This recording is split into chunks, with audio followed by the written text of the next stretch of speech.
gentlemen, ladies and gentlemen, boys and girls, children of all ages, welcome to the Big Blue Crew. Here's two parts of it. Our third will hopefully be jumping in here pretty soon. Just a stress-free night. Me and Pat called a basketball game earlier, Lou, and I'll tell you what, Pat is damn good at calling a game. That was a lot of fun. He enjoyed himself. Well, hopefully he can. He said he was going to join us later tonight. Right now, I'm watching Oklahoma and Baylor. There's 3:28 to go in the second. Looks like a timeout on the sidelines. Yep, that's exactly what's going on. What's good, my guy? Breaking news. Just for Classified 3F with Joe. Shep did agree to the pay cut and will stick around for one more year and will be a free agent next year. So Shepard will be with us this season. How about that? A prove it deal. Prove that his ACL or whatever, or no, what it was his. No, he didn't. Right? He didn't agree to anything less than 8.7. So what they did was they knocked off the last year of his contract. They negated the whole last year. Okay, that's how it works. Beautiful. Sorry, Nimmer. Oh, and we cut Dixon too, Pat says. Yeah. Good Riley deal. Dixon. We saved 2.8 against the cap with Riley Dixon gone. Cool. You know what? I almost like the idea of keeping Shepard for one more year this year, having him as depth.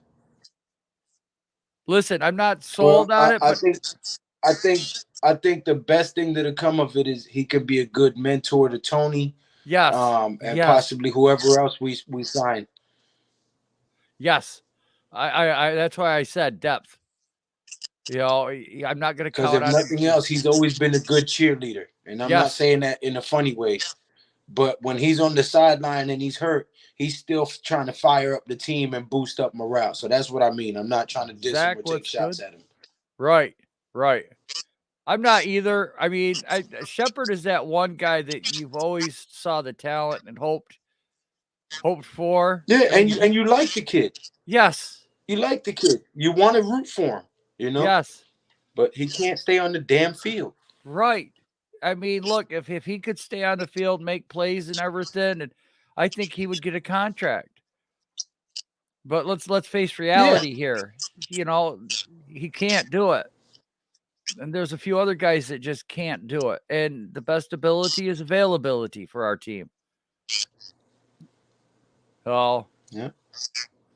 We have an echo coming from our mic. That might be Lou because he's on his phone. Oh, yeah, let me put my headphones on. Well, anyway, I got to get back. I got to finish up what I was doing anyway, but I'll hop back on in a bit. You got the link. We'll be here. Yes, sir. I'll see you momentarily. Peace. Then we got Pat. He'll be in here pretty soon. So right now we got number 7, Oklahoma 63, number 2, Baylor 62. Oklahoma has 7 fouls. Baylor looked like they were in the penalty. Which offensive line players are we going to cut? I don't think we have to cut any because Hernandez is not going to get another contract. Solder's gone. I think Sakura and Price, or is it Sakura and Bredesen that we have on a 2-year deal? So we'll have those guys, and Price is gone. One of those 3 is not under contract. It was only a 1-year thing. No, I didn't, but I've heard about it. All right, Oklahoma inbounds coming up the court. Back to the middle. He's going to drive down inside. Nothing there. He's going to bring it back out to the top. And Oklahoma's going to reset on offense here. Coach is calling out plays on the sideline. Looks like they want to do a pick and roll. Not going to work. Driving inside, left hand, right hand. Good. Little short floater. 65-62. Baylor bringing it up the court. Top of the key. Pass to the left. Looking to pass back to the top. Looking to drive. Nothing there. Swings it back out. 3-pointer. No good. Off the front of the rim. Rebound. No good. Rebound again. Oklahoma. Oklahoma looks like they're tied up. I don't know if they're going to call a foul. Yeah, they're going to call a foul on Baylor. Nice little series right there. Thoughts on Khalil? Man, AFC West is just getting loaded. They're getting loaded up on. Everybody's going there. I'm so glad that we're not in that division. Man, that is... They only got a second for Khalil Mack, though. What are we going to get for Barkley? That's my only... Oklahoma gets it past half court in time, setting up at the top of the key. Coaches call it in a play.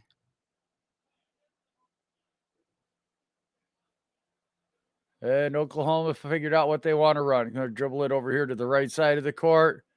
Looking to drive. He's pushing, going inside. Comes around to the left. The layup, miss. Rebound, Baylor. Baylor's going to push it. 1:20 to go here. He's driving, turnover. Oklahoma picked it up. Recovery. Now Oklahoma's going back the other way. Oklahoma past midcourt. Up at the left side of the court. Baylor's going to double. Get him in trouble. Foul on Oklahoma? I don't know, but that coach is pissed. What the hell's going on? Or did he have to call a timeout? 1:05 to go here in the second. 3-point game. I got a green screen. There we go. Thank you. Then is Blake going to be the next one to take a pay cut? You know, he wants to stay. They want him to stay. Can they agree to a contract? That's the $1 million question. Fouls to give. Baylor has 2. Baylor has 1 timeout left. Oklahoma has none. Northwestern lost Iowa 112 to 76. 100. Jesus.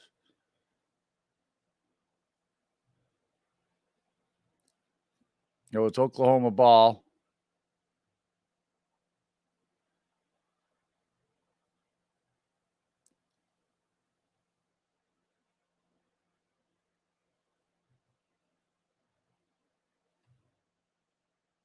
Oklahoma 65, Baylor 62.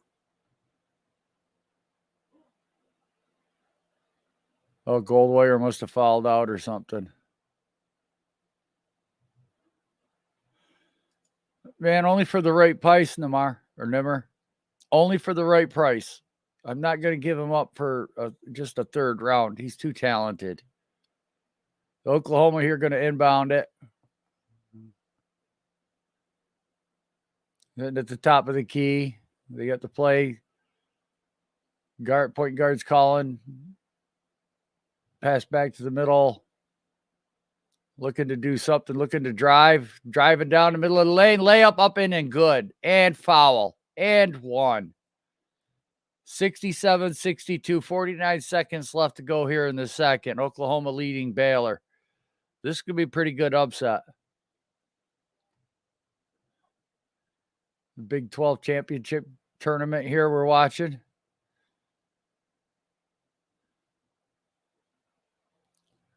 Showing the Oklahoma sidelines after he drove and made that bucket. That was a nice play. That was a nice play right there. Now he's at the free throw line and is good. 68-62. Baylor's got the ball coming up court. 46 seconds to go. Looking for something, anything. They're covering deep. Takes a 3. No, very good. No good. Rebound, Oklahoma. Fouled. Oklahoma will go to the line. 38.7 seconds to go. Yeah, I'm not going to give away anybody on the cheap right now, even though we could use the relief, the cap. Barkley's too talented to just let go for nothing. You can't do it. You know, Martinez, you could do it. And then I heard Bradbury or the Giants and somebody are almost onto terms onto Bradbury for a trade. So that might be popping here the next. Oklahoma inbounds it, driving down the court, passes to the middle. He's looking to pass. Big man gets fouled. He's going to the free throw line. 34 seconds left to go. I forgot who was in trade talks for Bradbury. There was a team. Was it the Ravens? I forget who it was. It might have been the Ravens. 68-62, 34.1 seconds left to go into the second. Oklahoma at the free throw line. First one is good. Nothing but net. That's what we're really waiting to find out. I don't know. Are they going to try to rework his contract? That's a lot of money for another team to take on.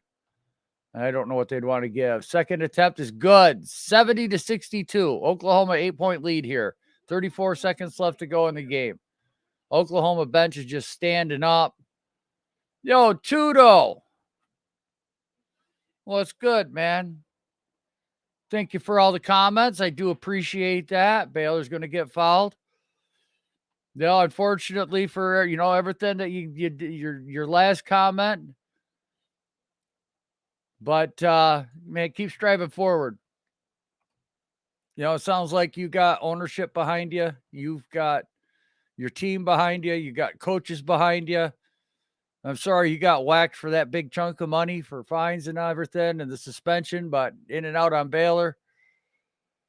26. They're just, are they going to foul? Nope. They're just, yep, there's the foul. I can't remember Nimmer. I've tried. That's why I said, I think the Ravens are interested in Bradbury. But you just keep doing you, Tudo, man. You just keep doing you. And no good. Rebound, Oklahoma. Throws it up into the air. Baylor's going to foul with 16 and a half seconds to go. Oklahoma up 8. Baylor really doesn't have a chance anymore. They're going to win this game.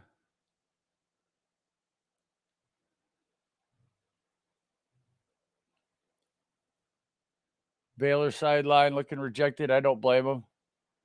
And in and out. Rebound by Baylor. Baylor's going to try to push this up the court. Takes a 3. Short. Off the rebound, Baylor. Baylor gets another attempt. That one's good. 6 seconds left. 65-70.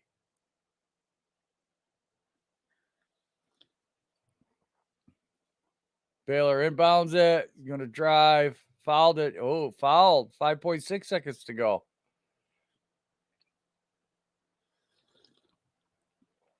For me, Tudo, it was always the respect of the coaches and the team. That's what always mattered to me. What other people thought, I never cared. And that one's good. 71-65. Leads back up to 6.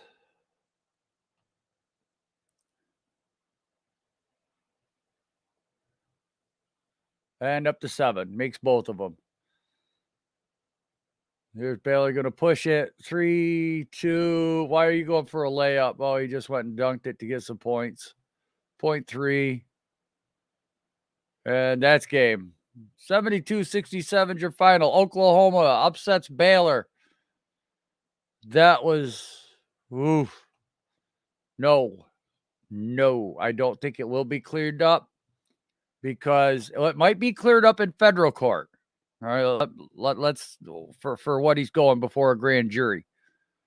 But you still got civil court, and then you've got Goodell in the shield of the NFL, who just suspended a guy for betting $1,500 on a football game 1 year plus. That's not just for 1 year, folks. It might be 2. They really frown up about that. So he's got a couple of more phases that he's going to have to go through before finding out whether or not he could play, finding out what the fines are going to be, finding out what the lawsuits are going to be, because we all know criminal court, civil court are different. And then he's got to answer to his employer, which is a la the NFL, the Shield. And we know that you don't mess with the Shield. So, but it's one step closer to him coming back. So that's going to be the determinative factor of it. Unfortunately, that's how it works. Not saying it's right, not saying it's wrong, just I'm not smart enough to figure stuff out like that.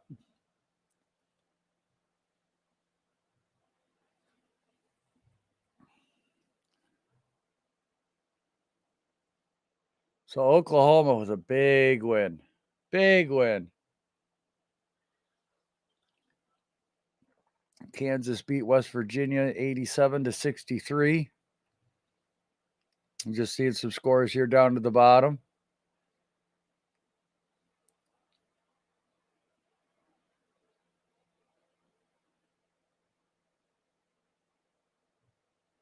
And then they're showing the score of this game. Oh, man. I hope everybody had a wonderful Thursday. I hope you enjoyed whatever time, whatever you did. Work went good. Everything went real easy for you. I like those easy days. I'm not going to lie. Closer to the week. Stress-free, relaxed. Yes, I did see that. The Panthers are interested in him. There's a couple other teams. I gotta think. I could have swore I heard that somebody else wanted him too. Well, the Eagles, Howie Roseman sent down another investigator to see what's going on. So the Eagles are kind of interested. But here's the thing. Carolina doesn't have any draft capital this year. They gave it up for Sam Darnold. We all just saw what Russell Wilson went for. Deshaun Watson is 10 years younger and right now twice the player. What kind of capital are you going to have to give up to get Deshaun Watson? We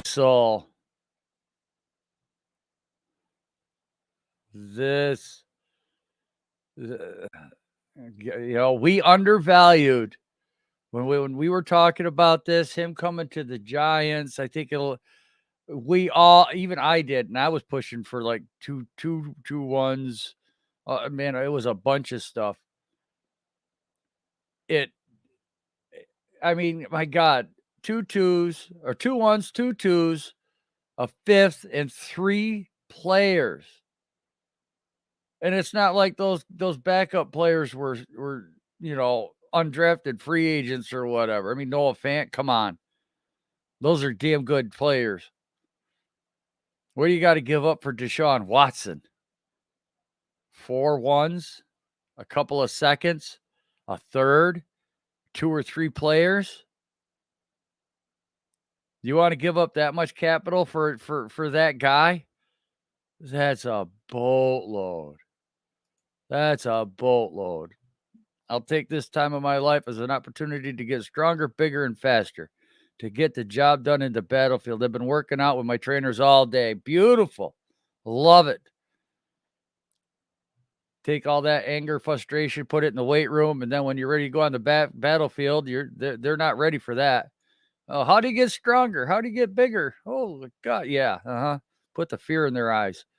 Buccaneers want him, but the Buccaneers don't have that capital. And now we get to play Carson Wentz twice a year again. We saw this coming. We heard reports about how Washington looking for a quarterback. We thought that they'd be one of the teams involved trading up for a quarterback. Apparently, they don't like any of these quarterbacks. If they believe that Carson Wentz is the best quarterback to give up draft capital to right now, that they can get, because they did call all 32 teams, I guess.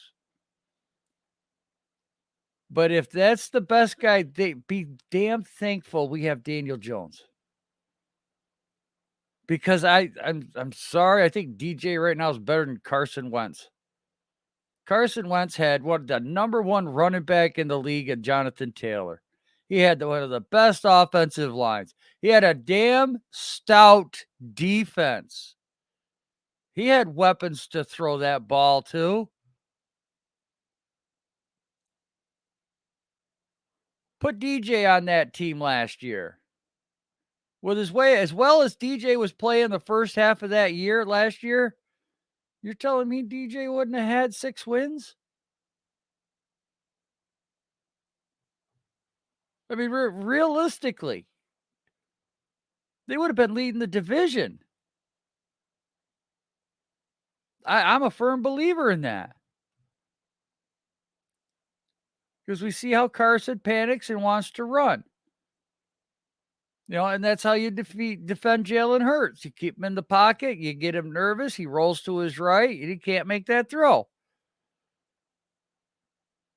Now he's had all off season to do that to see if he can correct it. If he can, he'll be dangerous. If he can start making that throw rolling and learning how to read a defense. But until then, that's how you do it. But Carson Wentz is the best opportunity or the best quarterback out there that the football team could trade for, that they believe taking, that's going to win them games and go into a championship run, because that's how the football team, the Commanders, that's how the Commanders are feeling right now. They want to push towards a NFC East title. They want to make a wild card run, deep playoff push, which is why they went after Wentz.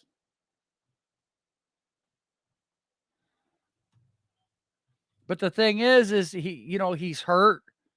He's coming off the neck injury. He doesn't have good stats. That's why we were saying trade Barkley over Jones, because Barkley has more trade value than Daniel Jones. I mean, you're not going to get. You guys could say, well, we get a second. Nobody's going to repeat what they did with Sam Darnold after what Sam Darnold did. A team took on a big contract, gave up a 2 and a 4 for a quarterback. The minute the CMAC went down, he could not lead the team. You're not going to get that kind of an offer from another team again, because they saw the results of that. And if Daniel Jones and Sam Darnold are the same, why am I, as another team, going to give up a 2nd and a 4 for a guy that can't do what I need him to do? And here's the man, the myth, the legend, Pat. What's good? What's going on, Joe? Not much. Just talking to the chat, waiting for the game here. Yeah, I see somebody saying shop Daniel Jones right now. Right. I said no. You can't. I just beg to ask, what do you think you're going to get in return for Daniel Jones?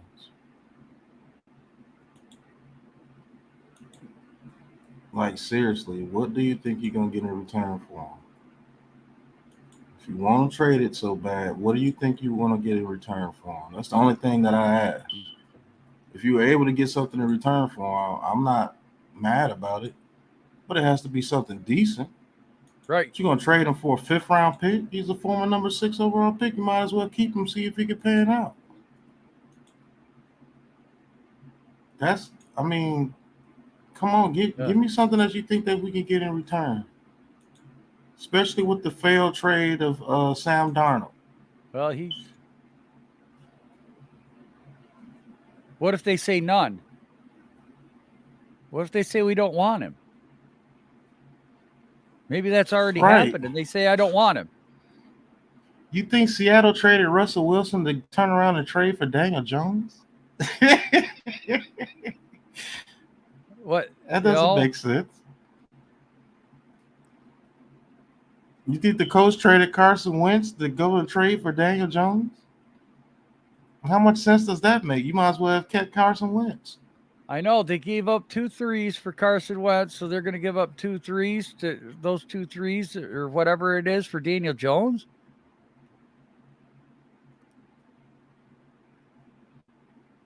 That's what we're saying. It's easy to say trade him. It's easy to say shop him, but they might have already done that. We'll never know. And if they've already, would you make it publicly known that you tried to shop your quarterback and nobody wanted him? Right. How bad does that look? I'm not bragging about that at all.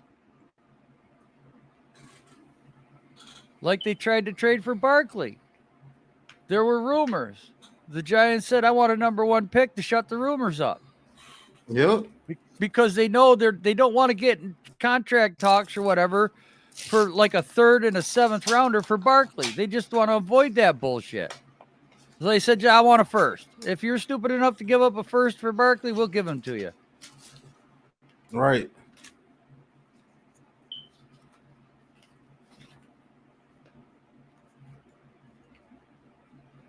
Yeah, Drew Lock.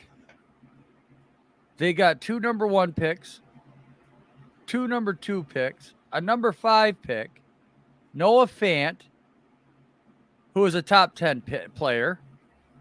And then the other 2, they got quality players, quality picks back after giving up all their picks for Jamal Adams. They trade Russell Wilson, get all their picks back, plus 3 damn good players that are going to start day 1. Guaranteed starters day 1. Yeah, they didn't just trade Russell Wilson for Drew Lock. Yeah, you can't say that. That was a casualty of war, basically. Right. Yeah, right. If you take Drew Lock because we got Russell Wilson, we're not going to do anything when you take him and use him as a stopgap and get rid of him the next year. Right. I didn't become the defensive player of the year for nothing. I've been known for no nonsense D contain of the year. I show up to destroy OTs. The Punisher. Oh, I like that. Tudo the Punisher. They shouldn't lay a hand on my teammate. Damn Skippy, they shouldn't. I was the same way. Somebody messed with my teammate, I was in their face. Now, but Sly, Colin Kaepernick hasn't played in 5 years. And can you imagine the backlash of signing Colin Kaepernick right now? Ooh. Right. Not a good PR move. And it's not like that Kaepernick has not had workouts where NFL teams have not shown up. They've shown up to some of his workouts. You know, why am I seeing a repeat of the Duke-Syracuse game? Oof. Which game are we looking at, Joe? I wanted to call the Virginia UNC, is it? Or yeah, near Virginia North in 10 minutes. Oh, is that on ESPN? Yes.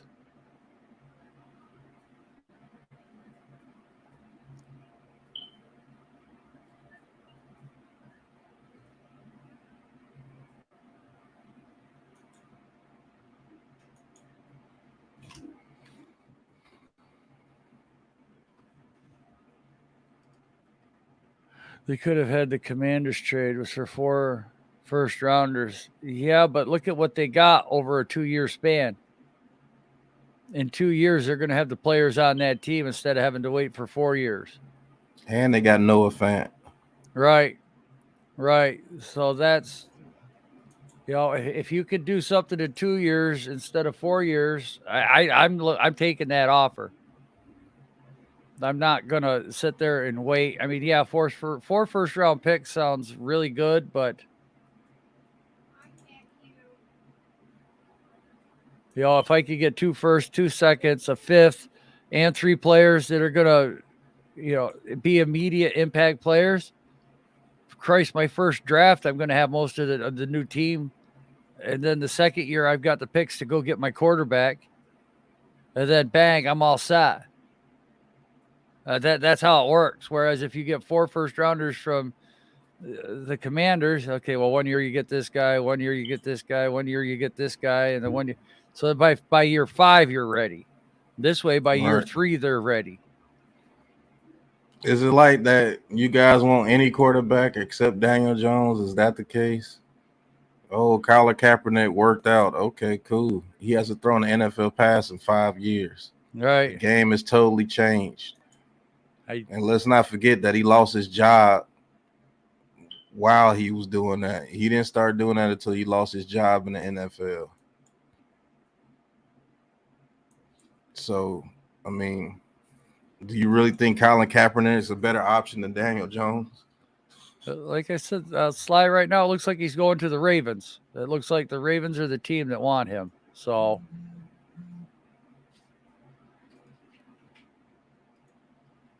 yeah, I don't. And look, folks, I'm a DJ supporter, but I sure as hell ain't happy with what's going on either. If Joe Burrow was in this draft, grab him. If that guy was in this draft, you go get him. We could do that, but it's just not there, and it's just not feasible. Right. Are we going to the Super Bowl next year? That's the scenario. Is it worth it to go to the Super Bowl next year? Maybe people are just getting too much hype or hope. I don't want that to happen, and I don't want to say that wrong, because I'm just as hyped as everybody. I'm like Lou, 11-6, back on my bullshit. I'm really starting to believe that. The closer the things start coming, the more that we're starting to see, the acquisitions that we're starting to see, the talks that's coming out of shade, the talks that, how the front office is behaving now compared to what Gettleman was in it, Pat. It's a complete it's a 180. So there is a lot of hope. But there's got to be realism in that hope. I mean, is it really just DJ why we lose all these games? Is it because of DJ we've lost every friggin' game? That's the question. What has caused us to lose all these games? Is it really DJ? Now, let's not forget, we get in the red zone, a lineman gets a holding penalty, a false start, offsides, illegal formation, rub route on the receiver, personal foul. Let's remember all those penalties that we saw down there in the red zone. How many passes were dropped by Shepard? How many passes did Galladay not catch? How many times did the receivers run the wrong routes? How many times did Ingram not make a play? That's why we defend Daniel Jones the way that we do right now, Sly. This right here is the perfect example of it, because it's not one player. It was the whole team. It was the coaching staff, and it was everything that was involved with the team and the coaching staff. It's not like we can really put our finger on one thing and say that that's the issue. Because if we could put our finger on Daniel Jones and say he's the issue, get rid of him. Right. Get rid of him. In a heartbeat. If it was just Daniel Jones, it'd be totally different. Right. Because I'm definitely with that. Get rid of him. Right. If we knew for sure that he was the exact reason why we suck, that would be it. This whole scenario would be a lot easier. Right. It'd be easier. Right. It'd be a whole lot easier, because now we know who we need to get rid of. Him. You know, if he's still fumbling 20 plus times, but he's not. If he's throwing 30 interceptions or 30 touchdowns, but he's not. I get it. He only had the limited amount of touchdowns this year, but he also had a couple of touchdowns that were overturned because of a penalty. He had some really good plays and passes that were overturned because of a penalty. And then the defense knew if we were in the game with 2 minutes to go and DJ had the ball, blitz his ass. He can't do shit. These guys can't block. Right. Send 5 or 6. He ain't got a fucking chance. If you guys, if we could look at the Saints game, all the weapons were there. He balled out. Yes, he did. No dumb penalties. Actually, yes, good play calling. And DJ come out with, he's legit. I agree 100%. Because for me, DJ changed the year before when he played the Ravens and they smoked us. But he never had a turnover. He wasn't doing dumb shit. He wasn't trying to do more than what he could. That's when mistakes happen. Me and Pat sat here and called the game. And we called the game and we could see the difference between the two teams. And we're like, that's hero ball. Well, the other team, Boston College, stopped playing hero ball. Started taking control of the game. Boston College was winning that game. Right. All right. That's what happens when you don't do too much. When you don't try to overdo, force, create something that's not there. And that's what DJ was trying to do because he wants to win. He wants to shut the media up. He wants this fan base to stand behind him. He wants to be a contender. Barkley wants to stay here because he wants to be a contender. That's. I'm sorry, Joe. Go ahead. No, go ahead, Pat. You guys talk about Daniel Jones as if he's played behind a good offensive line, had a great set of weapons, and Barkley's been healthy the whole time, and he's been in a pretty good scheme, and he sucked. Then that will let us know he was the problem if none of these other things weren't on the field. Y'all act like he's not been going against the grain since he's been here. The way you talk about DJ is like he's on a good team and he's the one that just sucks. That's not true. Because if it was, I would have been bitching about getting rid of him. Right.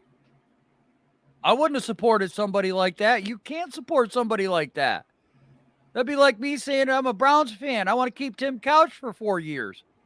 Just like a Browns fan right now saying they want to keep Baker Mayfield. Right. If you put Daniel Jones in Baker Mayfield situation, I guarantee they would be better than what they're doing. You guys are legitimately acting like this man has had a full complement of weapons. He's been in a good scheme. He's been behind a good offensive line, and he's just sorry. That's what they're acting like. But everyone says, Pat, but the Bengals did it. But let's reiterate that because you and me had to talk about that. If Jamar Chase goes down week 10 or 11 for the year, do the Bengals get to the Super Bowl, folks? No. If Jamar Chase goes down, so when Tony went down for Daniel Jones, same shit because DJ and Tony were starting to really work together. And then Tony got hurt. It wasn't just Tony. It was Tony. It was Galladay. It was Slayton. It was Ingram. It was Ross. It was Barkley. It was Rudolph missing games. I mean, it was everybody. Slide. Go ahead, Pat. Read this because he's right here. He says that game right there showed me he is capable, but he always gets screwed, Injuries are a huge factor in bad offensive line play, so you guys give DJ an actual chance this year and watch him ball out. Yes. I hope he balls out, and I hope he gets a full complement of weapons for at least 10 games. Right. Give us a good sample size. Because the Rams game, it flipped all the way on the side of his head because Galladay wasn't playing. Then Tony came in and was hurt. Then he got hurt and went out, and he wasn't throwing it to anybody. And then Evan Ingram's your main guy. Guess what? He had a bad game. But other than that Rams game, how many other bad games did he have? Or you want to pinpoint the Chiefs throw? Okay, that was a bad throw, but shit, all we had to do was not go off sides and we would have beat the Chiefs. And nobody would have been saying shit about that throw he threw, that interception he threw. Right. You can't blame this guy for undisciplined offensive lineman that can't block. His main offensive lineman getting hurt. As soon when he started getting comfortable, when Andrew Thomas was protecting his blind side, he was getting comfortable. That dude was putting up back-to-back 90 rated quarterback. And Thomas got hurt, and what happened? Everything went to shit. And guess what? Thomas got hurt in that Rams game too. Believe it or not. I'll tell you what happened the very first play of that Rams game. Nate Solder gets destroyed and Daniel Jones gets absolutely mollywopped by Leonard Floyd. Yeah, got crushed. 5 wide receivers set. Blammo. They knew what the oof. And if he isn't the answer, then he isn't. That's right. We go out next year and draft. Yes. Sign a good free agent. Yes. Yes, this year is going to really show what DJ is capable of because Schoen is going to give him the tools. You're absolutely right. He's getting the keys to the Ferrari now. And I know people are saying, well, I'm tired of excuses. I'm tired of him this year, last year, this year, this, that. Look, you guys, everybody out there saw the same reports we did of what was going on once Gettleman was getting close to his retirement. We saw we heard what was going on with Judge fighting with the offensive line coach. We heard that, it was like 8 weeks before the end of the season, the O-line coach was going to go to Florida, back to college. We're hearing about all this other bullshit. I mean, the offensive line's gone through 4 coaches in 3 years. Joe Judge, Colombo, this guy that they had. And the O-line coach we had before was ass. Right. Hal Hunter was ass. The worst O-line coach. We kept getting injuries, but nobody would look into injuries. Ass. Can't keep guys healthy. Why can't we? I don't know. Okay, you can keep your job.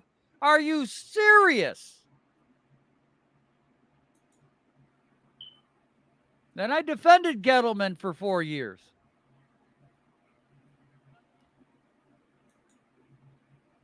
Now I look like shit. Right. But he was Giants blue. I was not a fan of Kerry Collins. Was not a fan of him when we got him out from Carolina. But he wore Giants blue. I was never a fan of Gettleman, but he wore Giants blue. I've known about the Maras for years and their tendencies, but they are Giants blue. All right. Good, bad, or indifferent. If I like them, if I love them, if I want them to sell the team, whatever. I got 4 rings because of the Maras and the Tishes. My team has 4 rings.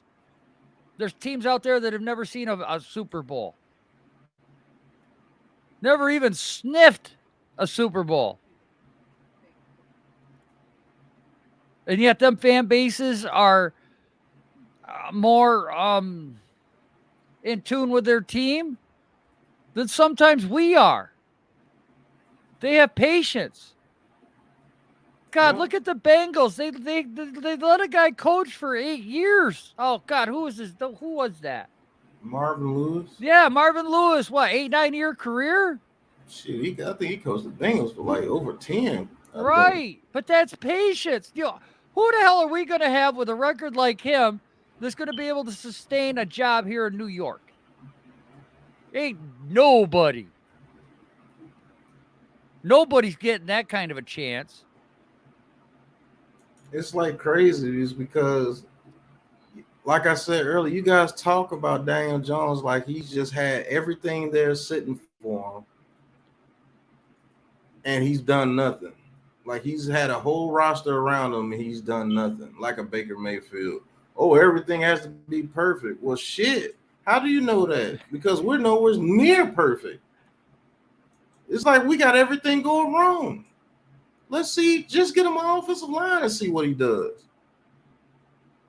He doesn't even have the basics. How come I don't have the game on? What the hell? Is this lying to me or something? Yeah, I don't understand this.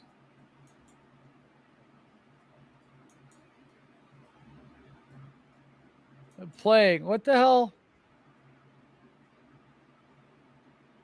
Folks, are you seeing the Virginia, North Carolina on ES?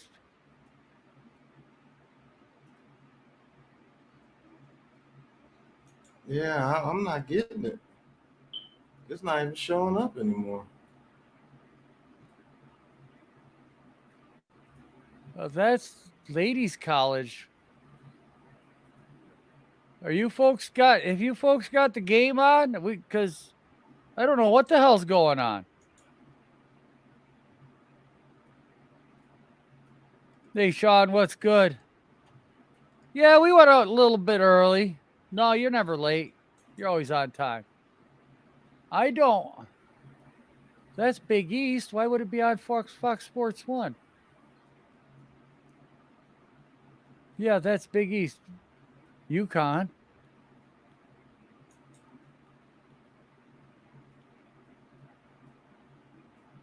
I could get Iowa State and Texas Tech, but that's not the game that I wanted. And I can't even see the North Carolina game anymore. I've got it on ESPN, but they're talking baseball bullshit. Shit, the only thing I could get is the lacrosse from North Carolina. Yeah. On the ACC network.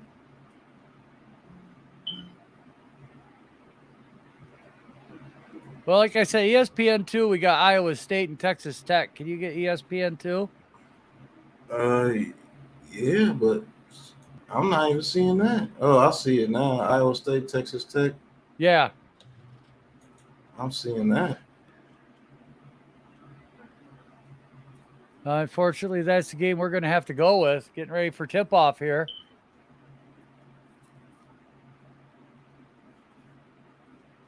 That's cool, Tudo. That's not how much I spend a week on vacation. Oh, God, I wish I could spend that kind of money on a week for vacation. Right. 150,000. Oh, my God. Shit, if I had 150,000 right now, it'd change my life. Well, Freddie Kitchens' number was also the tight ends coach. Don't forget. I said, you're never late. All right, Iowa State wins the tip. Bring it up past half court. Number 11 has the ball. He's stuck. Passes to the number 5. Number 5 drives it to the lane. Kicks it back out to 11. Big man down in the post. He's looking to pass. He passes to number 1. Number 1 gets it to the lane, shoots, and looks like charging. It's going to be a blocking foul. No. A blocking? Block. Yeah. But no shit. 2-shot foul. Yes, he did, Nimmer. I think that's what gives us the hope.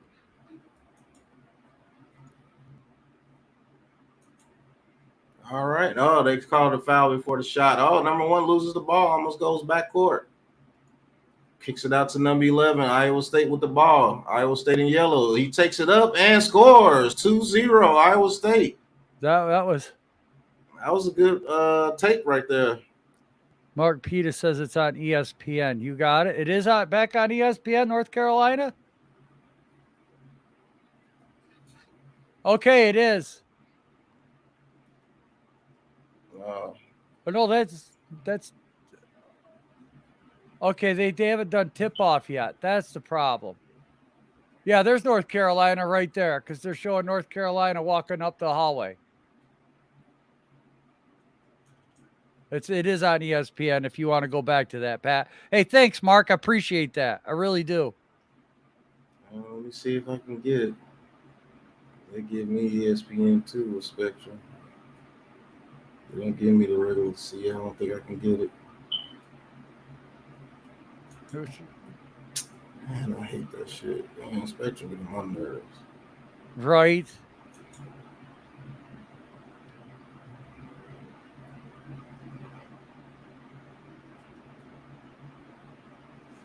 I think I got ESPN 3 above the rim cameras, but it's not showing anything. Yes. ACC, Brooklyn, New York. There was a turnover. They're going back the other way. Oh, the game is on now? Well, they're showing some highlights of UNC's defense. Yeah, I got ESPN 3, so you got they're gonna show the above the rim camera is gonna give me another view of it, but regular ESPN for some reason Spectrum doesn't give us ESPN. That's so stupid. You should have it. No, what they do, they make you pay extra for ESPN. Oh, that's why I got YouTube television. That way I don't have to. Mm-hmm. Well, you want to go back to the other game then? No, we can wait till it comes on. Because I got tip-off right now. UNC won. Swinging the ball around top of the key. Oh, snap. Are you looking at it? Shit. Yeah, I'm looking at it right now. UNC's got some good ball movement here. Looks like they're trying to get inside. They're bringing Virginia up to the top. Nobody defenders in the back. Kicks it out. 3 from the corner. No good. Rebound, Virginia. Virginia's going to bring the ball up court.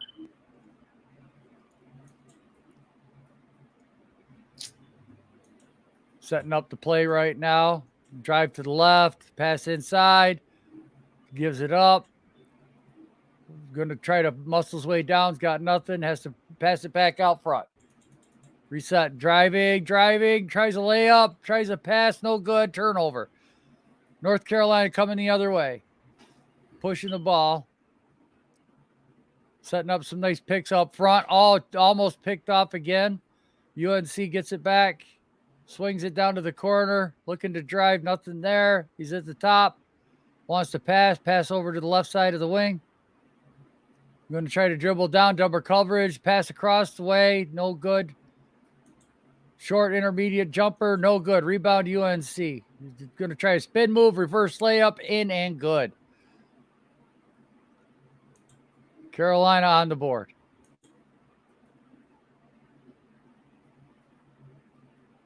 Should be 2-2.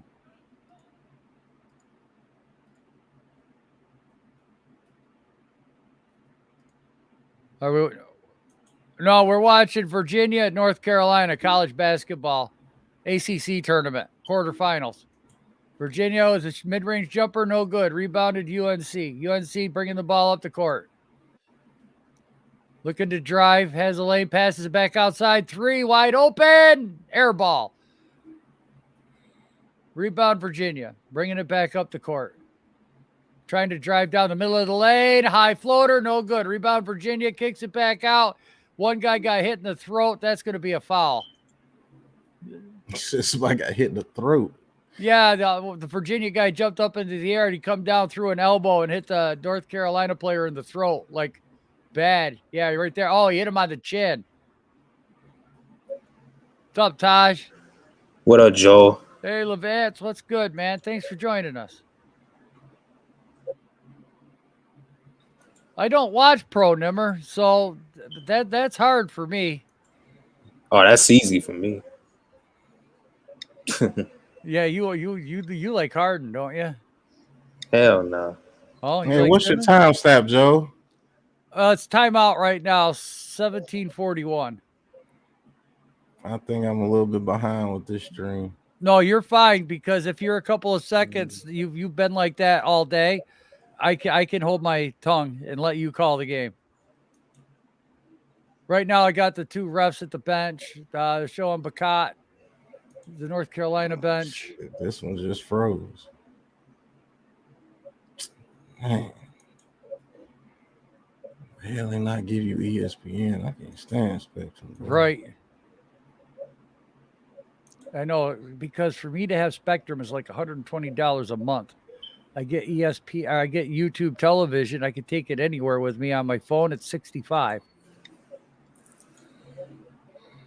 And I get all of this included for one price.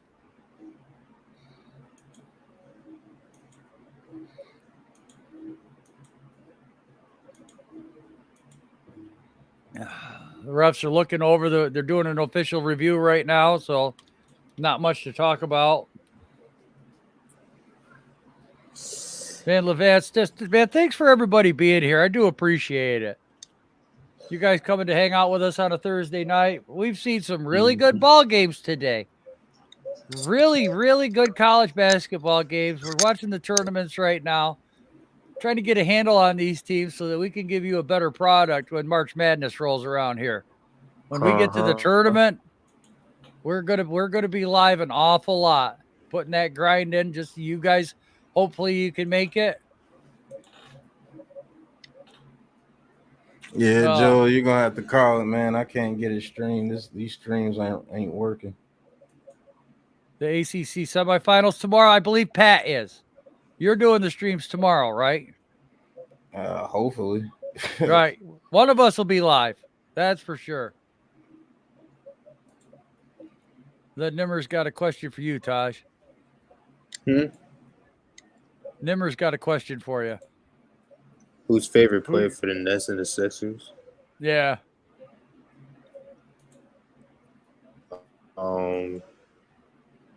Well, favorite player, players, but like, what do you? Player, I think he's asking your favorite player. Oh, you already know what my favorite player is. You mean like, obviously the guy I have in my profile pic. Well, I think he means for the Nets or the 76ers. Are they still at the sideline, Joe? Yeah, they're still talking right now. The coach, they're talking about that elbow that was just thrown.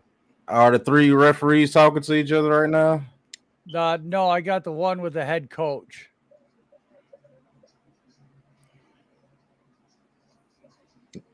Now, my favorite players on both teams is Joel Embiid and KD. Okay. Shep and the Giants agreed to a new deal. Yes, but he's only going to be here next year. That's it. Now looks like they're getting ready to inbound it.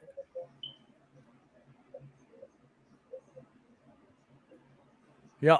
North Carolina's going to bring it up the court, past mid. Trying to drive. They set a pick. Nothing there. Swings it out to the top. Down low. Nobody there. Blocked by Virginia. What a nice defensive play right there. Yeah, Two guys came down and combined on that block. It didn't give him a chance. That should have been an easy two. Virginia inside, top of the key, 15-footer, no good. Rebound, North Carolina.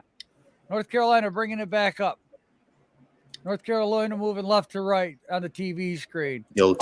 Pass intercepted. 2-on-1 fast break and misses the layup. He missed the layup, but a foul on the play, I think. Oh, you can't miss those opportunities. Yo, Taj, what's your thoughts on the rant I had on DJ earlier? Hey, I saw it, man. You speaking facts, my guy.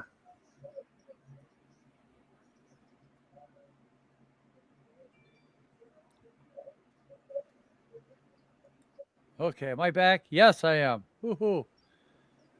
All right, Virginia's first shot is good. Second one is good. 2-2, tie game. 16:59 to go here in the first. Each team has one foul. North Carolina bringing it up the court.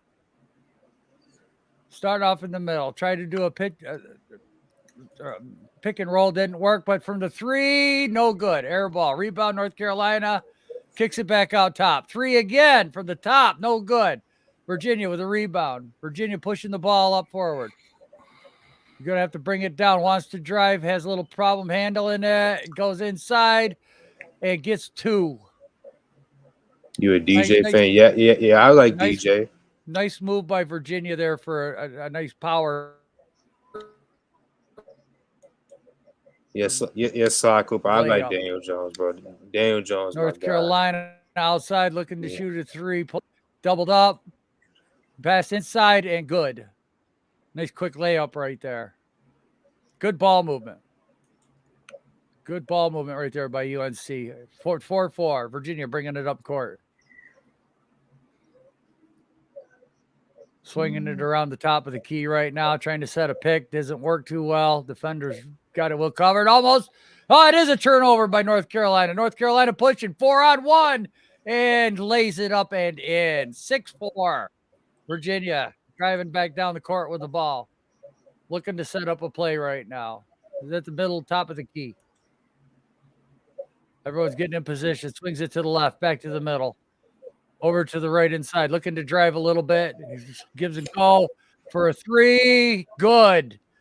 7-6. Virginia takes the lead. 15-16 to go here. North Carolina brings it up, looking to drive down the middle. Oh, it gets fouled. Man, you're 50 feet away from the bucket. Why are you fouling like that? That was stupid.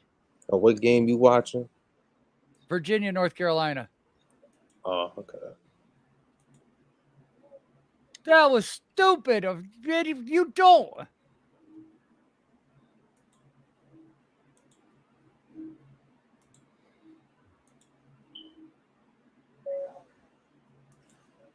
You were chasing the defender. You fouled him 50 feet away from the basketball. Get out of here. Oh, I wish I had a link for you, Pat. I know. I'm trying to find one, but everyone is like 50 a minute behind. They get the same team.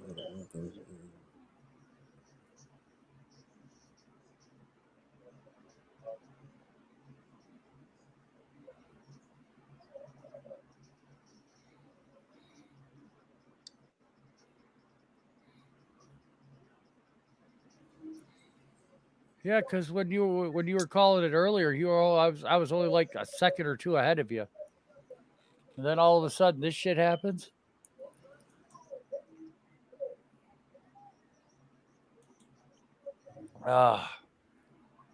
You on commercial now? Yes, sir. I'm watching Barkley and It's on commercial. yeah, there's Magic Johnson. Charles Barkley, Spike Lee. Yeah, I'm far behind. I'm on a New York Life commercial. I don't know what this is. This might be a New York Life commercial. All Capital One. Now I got a chick going out on the lawnmower. Oh my gosh, she had a nice pooper. Oh, might be old, but I sure as hell ain't dead. Okay, the only string that keeps me close to you, it keeps pausing. Man. The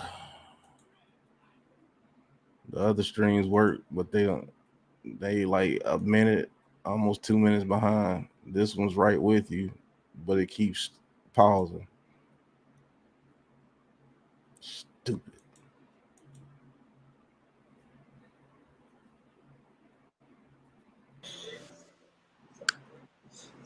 Am I a DJ fan? Yes, I am. Yes.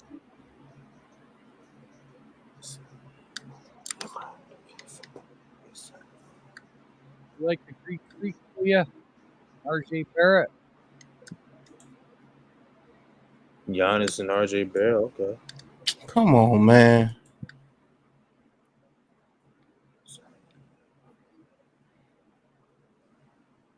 I said I don't have any.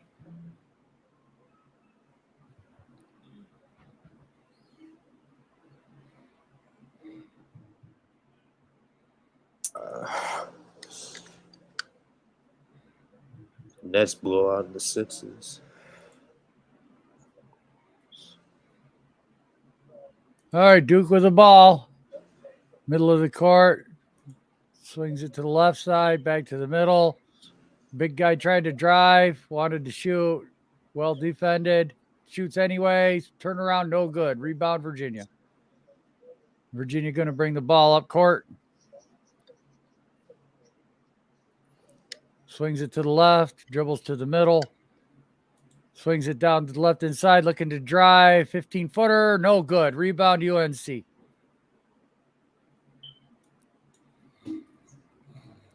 UNC bringing it up, getting pressure up at the top of the key. Swings it down to the left low corner, goes down to the post. Going to try to bounces once, kicks it back out front to the top. Setting up a pick, no good. Well defended. Kicks it out, kicks it to the left, looking to shoot. 5 on the shot clock. Man has a shot, but he bobbled it and still hits the 3. 9-7. Wow.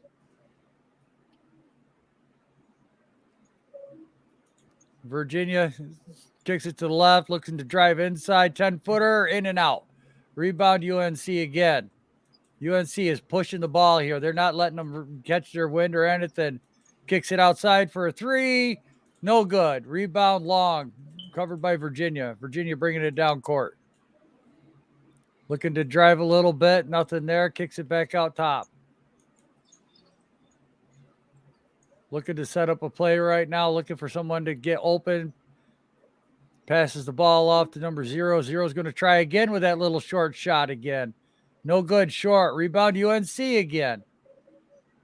UNC bringing it up court. Try to set up a pick and doesn't succeed. Goes inside. Tries a float. Blocked. Virginia comes back with it. My goodness. These guys are all over. I should have started calling games a month ago. Top of the key. Good. They're playing defense. 9-9. Playing Good defense. Shot. Yes. Good shot by Virginia right there. UNC bringing it up past midcourt. Looking to set up a block. Doesn't work. Trying to drive. Kicks it out for a 3 again by the big man. Yes. Another one. 12-9. That big man is he's on with it. I think he's 3 for 3 right now. 2 for 2 3 points. Virginia, top of the key. Wanting to make a drive, didn't. Passes it off inside at the top of the corner. Passes left side, goes back down, back outside, out to the front. Tried to drive a little bit. Layup blocked. Rebounded by UNC. UNC pushing the ball. 3-on-2. And he gets a blocking foul. But I thought for a second that was goaltending. Man, I wasn't sure if that was going to be a charge or a block. They call it a block. Virginia gets the penalty. I thought that was goaltender for a second. Knicks fire head coach like John Scott. Yeah. Oh. UNC on the line right now.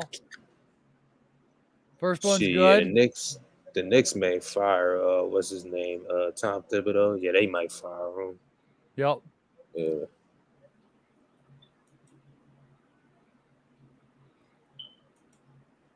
That Manek, boy, he's having a hell of a game tonight. They're going to give him a breather here with 12:14 to go in the first. Yes, it has. I'm excited to be here. Second one is good. 14-9. North Carolina leads Virginia. 12:13 to go here in the first quarter. First half. First quarter. Virginia bringing the ball up.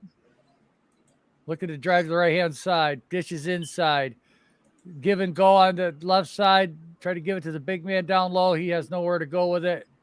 Dumping it back down to the big man on the inside. Wants to try a sky hook. Does a pivot off the foot. Blocked. UNC with the ball. UNC bringing up the right side. They try to set a pick. No good. Dump it inside. Wide open. Down the lane. Dunk. 2 more for North Carolina. 16-9. Virginia bringing the ball up. Past midcourt. Top of the key. Dump it to the left side. Try to pick and roll. Trying to drive it again into the paint. Doesn't work too well. Dishes to the side. 15-footer. No good. Rebound North Carolina again. UNC bringing it up the court. Right side. Try a pick. Get doubled. Almost works. Almost got a trap block. Deep 3. No good. Long rebound, Virginia. Virginia now pushing the ball right now. 3-on-2. North Carolina favors. He backs off. Comes out to the top of the key. Going to reset everybody. Passes to the right, back to the middle, down to the What's left. your time stamp, Joe? Floater, no good. UNC, 10:50 to go. Oh, 10. I'm 30 seconds behind. Shit. Hey, you want me to pause or whatever? No, you good. Go ahead. You sure? Yeah, there's no way I can get it to where Yeah, that one's 30 seconds behind. That's the closest I've been. Turnaround, no good. In and out for Virginia. UNC with a rebound. 16-9, 10:23 to go. Deep pass down. Oh, what a poke block. Off the rebound, Virginia's going to drive it, try a spin move. No good. Rebound, North Carolina. He went for the layup, and the defender came up right behind him and poked the ball forward. So it went off the backboard. Didn't get a goaltending charge. That was a great play. Trying to set a pick right now. UNC, bad ball handling, turnover. Virginia going to call a timeout. Ooh. Yeah, see, I'm just now getting to 10:50. When the free agency starts, what, the 16th? Yep. That's Yeah, when we have to be 16th. under cap and everything. Yeah, But- we have to be under the cap. I think but- we are under the cap now, are we? Yeah. The tampering period is March 14th. So Yep. teams can talk to players, but they can't sign contracts until the 16th. So the 14th is the day you're going to start hearing of rumors. Yep. Yeah, it's over with. I'm not gonna find a strain that's gonna be good. Man, thank you, NYG. I haven't called a basketball game in years. Like years. Thank you. I do appreciate that. I forgot a lot of the terms, but they're coming back to me. Pat does a hell of a job. I wish to God Pat would. Pat could call the game. Tomorrow he'll be calling the games. Unfortunately, fucking Spectrum doesn't give me ESPN. That's so fucking stupid. Right. Yeah, We'll, man, fi- we'll figure out finally- something tomorrow, damn it. we finally released this bum, man. We'll figure out something tomorrow. You can call the games. Got a Medieval Night commercial right now, shoe. But this ain't a bad game though, man. A lot of activity. Can these guys keep that up though for another half? We saw how Boston College got tired out, but they played 3 days in a row. I don't know what these teams have done.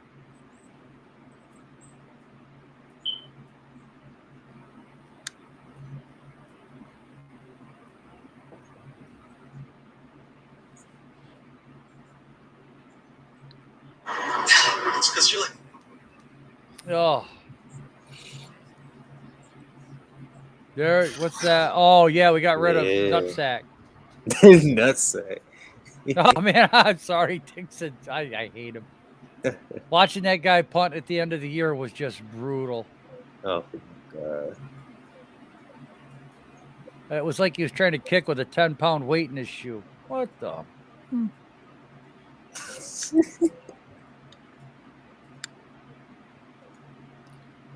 But the more cuts we see, the more transactions we hear, the more dealings we hear. It's just giving us a better idea of what direction we're going to be. What way we're going. And you know what? Right now, it's nice that the fan base is coming together for the most part. We're never going to agree on anything. And thank God, because if we agreed on everything, we'd have the most boring friggin' show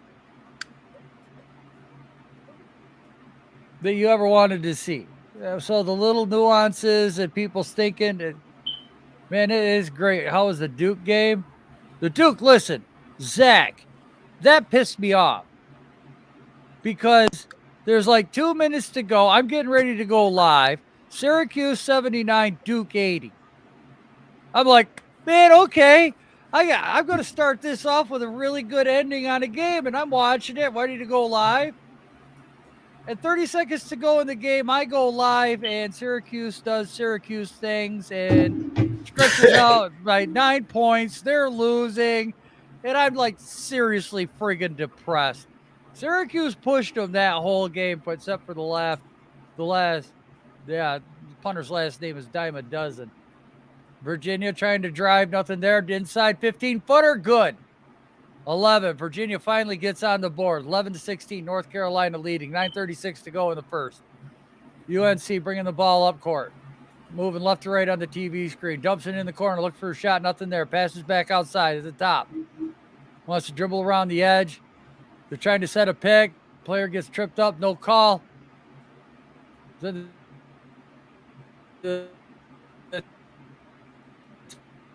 top, dumping it down inside. 14-footer, good. UNC. Yo, Jeffrey, what's good? Virginia, top of the key right now. Passes inside. Dishes to the right. Looking to drive. Little contact down below. Fade away. In and out. UNC with a rebound. UNC pushing the ball up the left side of the court. Looking to set up something to pick. He splits a double team for three. Yes! Big man hits it again. Knocked the guy in the chin, and he's 3 for 3 on three-pointers. 11 points. Brady Manick. Mercy. Yes, doing good. Turnover.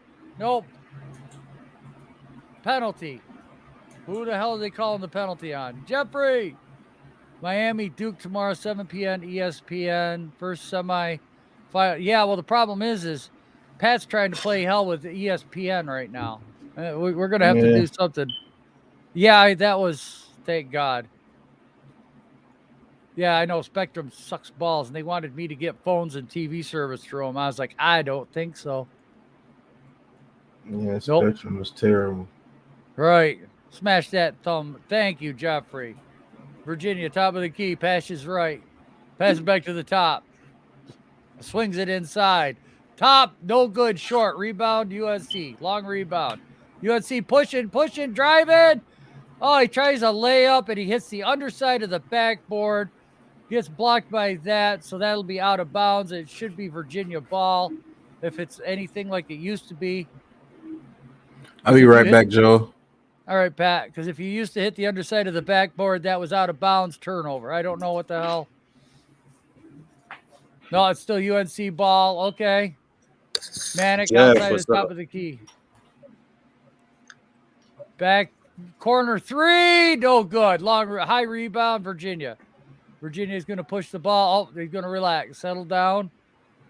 Trying to get the freaking comments here and everything. That's blitz the hell out of the Sixers in Philly. Good. Pass to the right.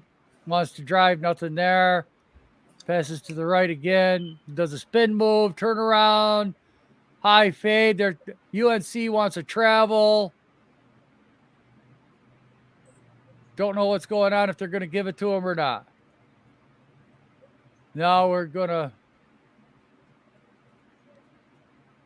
They're showing Manick shooting them threes. Let's destroy them. Glad you're happy, man. Glad you're happy. So we got a commercial, and leave me hanging, just like usual. You friggin' guys. Yeah, man, Riggs is back. This is a damn good game, Jeffrey. I'm not gonna lie on ESPN. This is a damn good game. Now they're showing pizza or some taco. Doesn't even look good. Parmesan crusted papadilla. Oh, Papa John. That doesn't even look good. Is that Papa John's commercial you talking about? Yes. Yeah. DeGrom and Scherzer. Oh, the Mets. Man, now the baseball season, you guys are going to have a lot of activity on the open market. All those guys that haven't got signed yet. You guys, man, it's going to be a tidal wave of freaking money just flying around here the next week. Shit, Yankees about to get calls, Korea. Well, remember, Jeffrey, he wants to clear 40 mil. So. You know what, though? I don't know. Like, to be honest, though, I don't really know if we might get up to 40 mil at this point, though. I don't really know. They did it in Buffalo, man. Shane did it. They took a $70 million dead cap hit the first year. So, free agents, yes, and March Madness. Shep is back. I don't know, because we're going to have a replacement for him next year. Maybe not in the first, but maybe second, third round if the value guy is there. I do expect them, though, with this Shepard contract to get a wide receiver. I'm going to expect one. Now, what round that is right now, I don't know.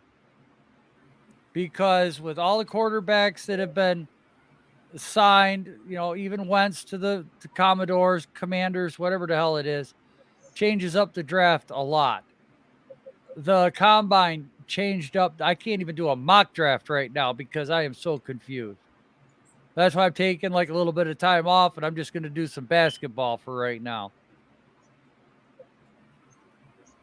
I have to clear my head. There's just too much going on right now with NFL and the possibilities and with what everybody is thinking. It's not fun. And I want this to be about fun, and I want to put out a good product. And I'm not going to just throw something out there to say, yep, okay, there's a video for you guys to watch, deal with it. I am not like that, and I'm never going to produce a video like that. I don't do that stuff. Would you please, my dear, coffee me? Thank you. So Galladay might be gone next year too, Jeffrey. So Shepard, Galladay, Slayton could be traded this year. So I do think wide receiver is going to be in the market of need for the Giants this year. I didn't think it would be, but it just might. Because I don't know if Galladay is going to stick around after this year. If we can cut him and save a bunch of money by switching to Geico. UNC brings the ball up court. Swings it to the left side. Down underneath, low. Back up top. High pass. Looking to drive. Sets it back up top of the key. Passes to the left. Looking to pass. Give and go right back to him. They're going to double up. Nope, breaks off the double. No trap there. Trying to drive. Poked away. Out of bounds. Virginia still North Carolina ball. 3 on the shot clock. 7:20 to go in the first. UNC bringing in a sub.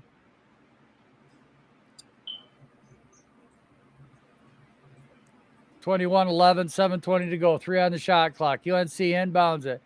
Inbounds it high on the key. Long 3. Hits the rim. Rebound, Virginia. Oh, almost stolen right there. That was dangerous. That was an easy 2 right there. Virginia better start paying attention. Gives it to the guy on the left side, looking to drive. Nope, tries to inside, loses control. Turnover, UNC. UNC coming right back up the court. Setting a pick for the ball carrier. Back to the top of the key, down low. Trying to do a spin move. Off the rim, no good. Virginia coming back up court.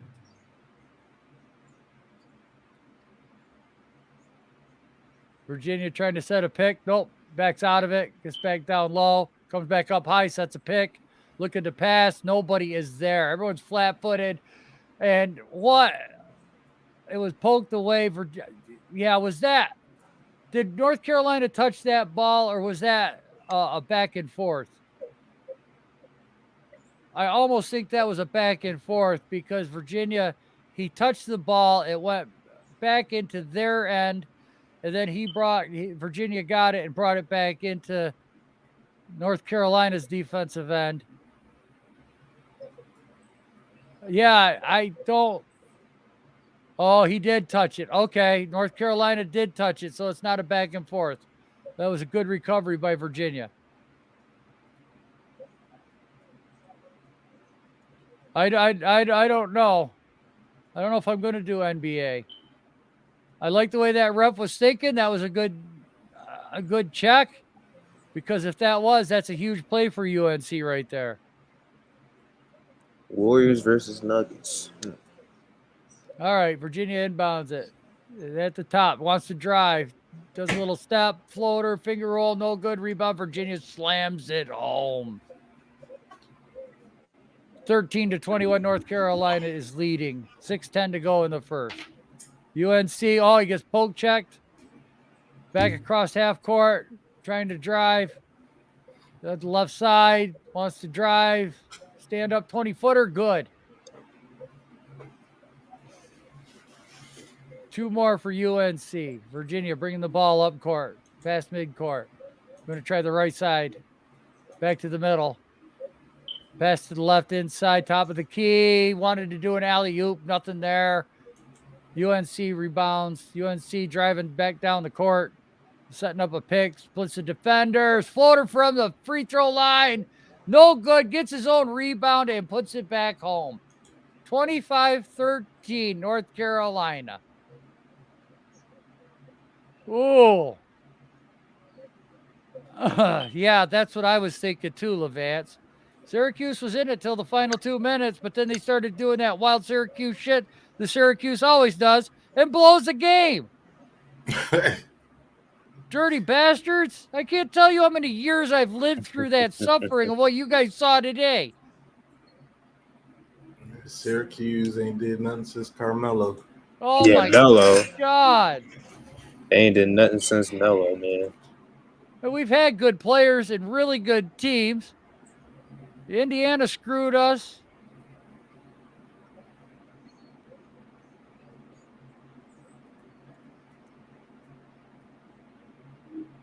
Well, that was a hard pick.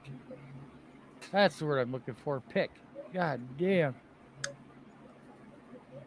How does who feel about Major League Baseball? Because I don't watch baseball anymore either. Ever since the 94 strike, screw them. You don't want to play, I don't want to watch. I'm not going to watch. I tell you what, though. What?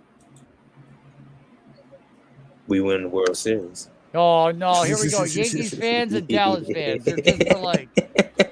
Virginia at their own end. Brings the ball back out. All right, setting up. Going to drive right side. Top of the key. Back to the right side. Wants to drive. Double team. Does a ball fake. 20 top of the key. No good. Long rebound. UNC. UNC bringing it back up court. Trying to set a pick. No good. Swings it to the left. Looking to go down. Does not have an opportunity. Back to the top. Backs up. Resets the play. Number 4's got it right now. Back to the corner. Left side. 3 ball. No good. Long rebound. Virginia. We'll bring it up court.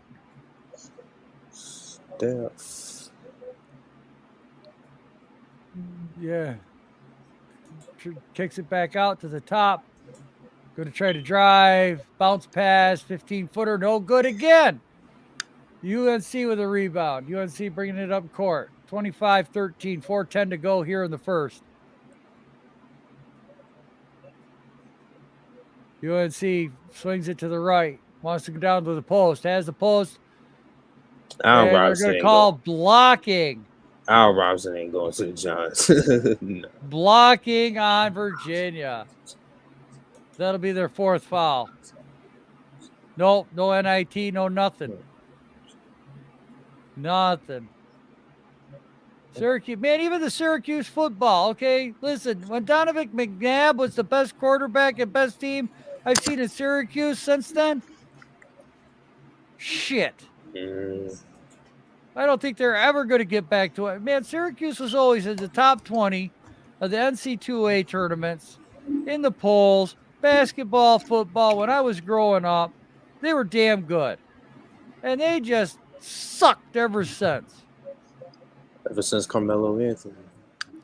Well, that was basketball. Like I said, you got to go back to McNabb for a good football team. Yeah, Don McNabb. Yeah, that's bullshit.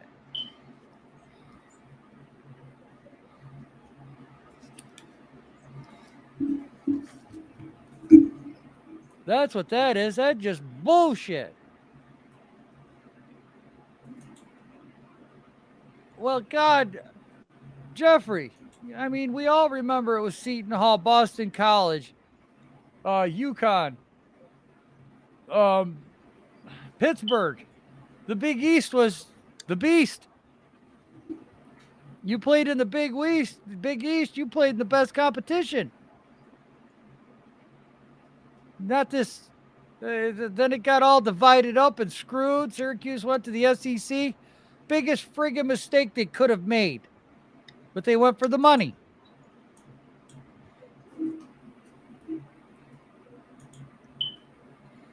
You do or you don't trust Galladay? I want wide receiver, so I'm going to say you don't trust Galladay. I don't trust him as a I don't trust him as a number one. The only recruiting I don't think he's pipeline that number one. Syracuse still has is lacrosse. And the only reason we have lacrosse is because of the Indian reservation right down the road. So the guys are going to watch these kids play lacrosse at the reservations and everything. And those kids are good. You watch Syracuse lacrosse. Those kids are good. Of course, the Indians developed lacrosse. So they play it since they can walk. But that's the only pipeline that Syracuse has in major sporting events anymore. Basketball is gone. Football is gone. I don't even think they got any of the other sports that they used to have. Yeah. I love watching Syracuse lacrosse because they go up against the big boys, Duke and all of them, Boston College, and beat them soundly.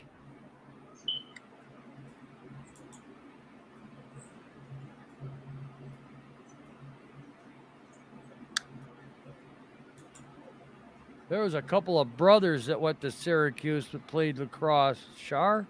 No. Bill. Oh, God. What the hell were they? Were damn good.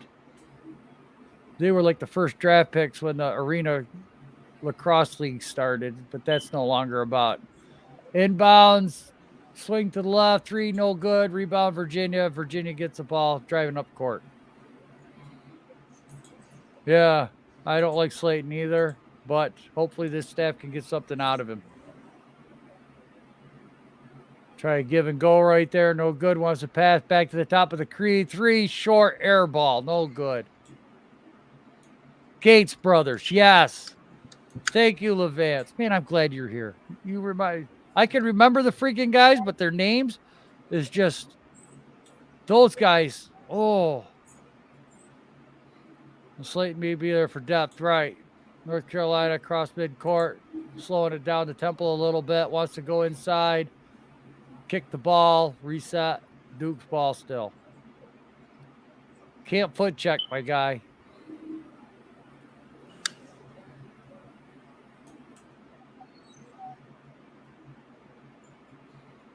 There's a pass to the big guy, wide open, slams it home, 27-13. North Carolina, 3:12 to go in the first. Gary, what? Yeah. I can't remember the other one. I almost want to say Billy, but I don't think that's right. Virginia trying to drive. 20-footer, no good. In and out. And off Virginia, out of bounds, UNC ball. I'm trying to remember lacrosse and call it basketball game. It's not working out too well for me. I can't walk and chew gum at the same time.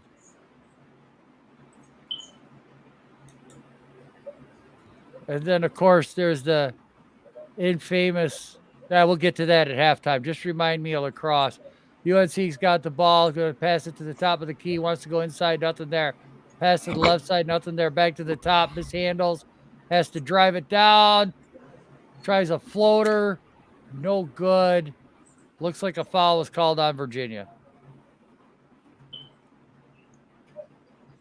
Yeah, a lot of us are worried about that leg, Jeffrey. But if Nick Gates can come back, boy, does that solve a lot of our O-line issues. Shit, that's a win. Anywhere near to what he did. First bucket is good. 28-13, 2:35 to go in the first. Second attempt coming up. That's a win. If he can come back at even 90%, that solves a lot of our issues. Second one is good. 29-13, North Carolina leads. 2:35 to go. Virginia inbounds. Yeah, once Nick Gates went down, man, like everything, like shit the bed. Yes. Yeah, like everything just fell apart, man. Virginia trying it. Wow, that was a wild floater. Rebound. Even though even though we still got Andrew Thomas, I mean, like right. Yeah, like it just like wasn't. UNC still wasn't good. Just tries to pick back to the top for 3. No good. Off the front of the rim. Rebound Virginia. Virginia's going to bring the ball up. 2:03 left here to go. because this man Nick Gates is like our heart and soul of the offensive line. Right. He may not be like the best player on the line because we got Andrew Thomas, but he was most definitely our heart and soul. Mishandles the dribble, fishes back to the right side, dumps down inside, tries a 12-footer, no good. Rebound UNC. Boy, Virginia just looks lost into this game. I mean, they got nothing. UNC cross midcourt, mishandles the ball, gets it back. Try to set a pickup outside, no good. Rotate. Defensively, very good job there by Virginia. Try to get it down low to the big man. He's going to back him up. Back out the outside. Pass around. Going to drive. 12-footer, no good. Rebound UNC. Looking for pass, dishes out to the top of the key.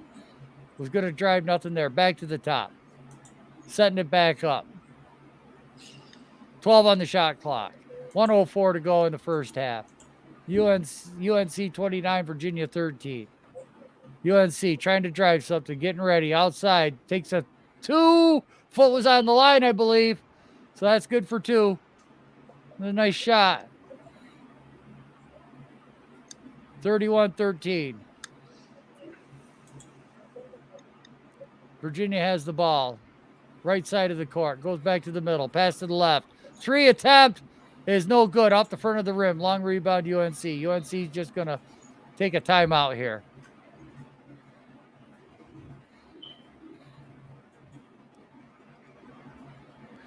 You're a huge Mets fan, bro. That's why I like.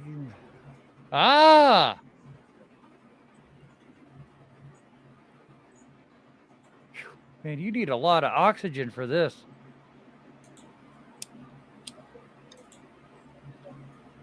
This is friggin' brutal.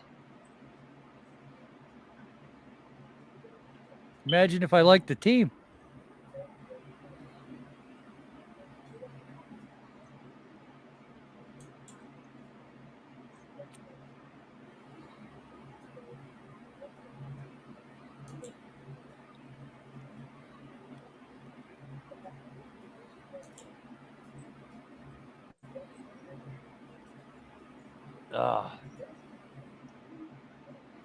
Pete Alonso will have a season with some more help in that lineup. Yeah.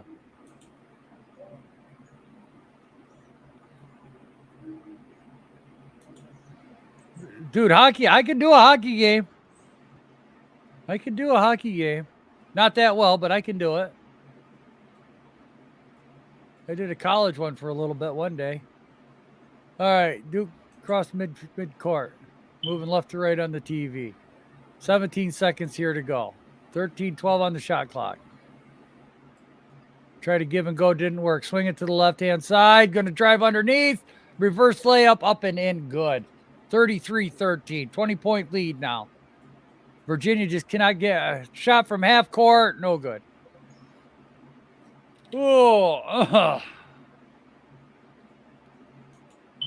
And that's going to do it for the first half. Lowest scoring ACC tournament first half in the shot clock era right there. Well, when your opponent only scores 13 friggin' points, come on. Oh, now, I wanted to remind myself, lacrosse. Levant's probably remember this.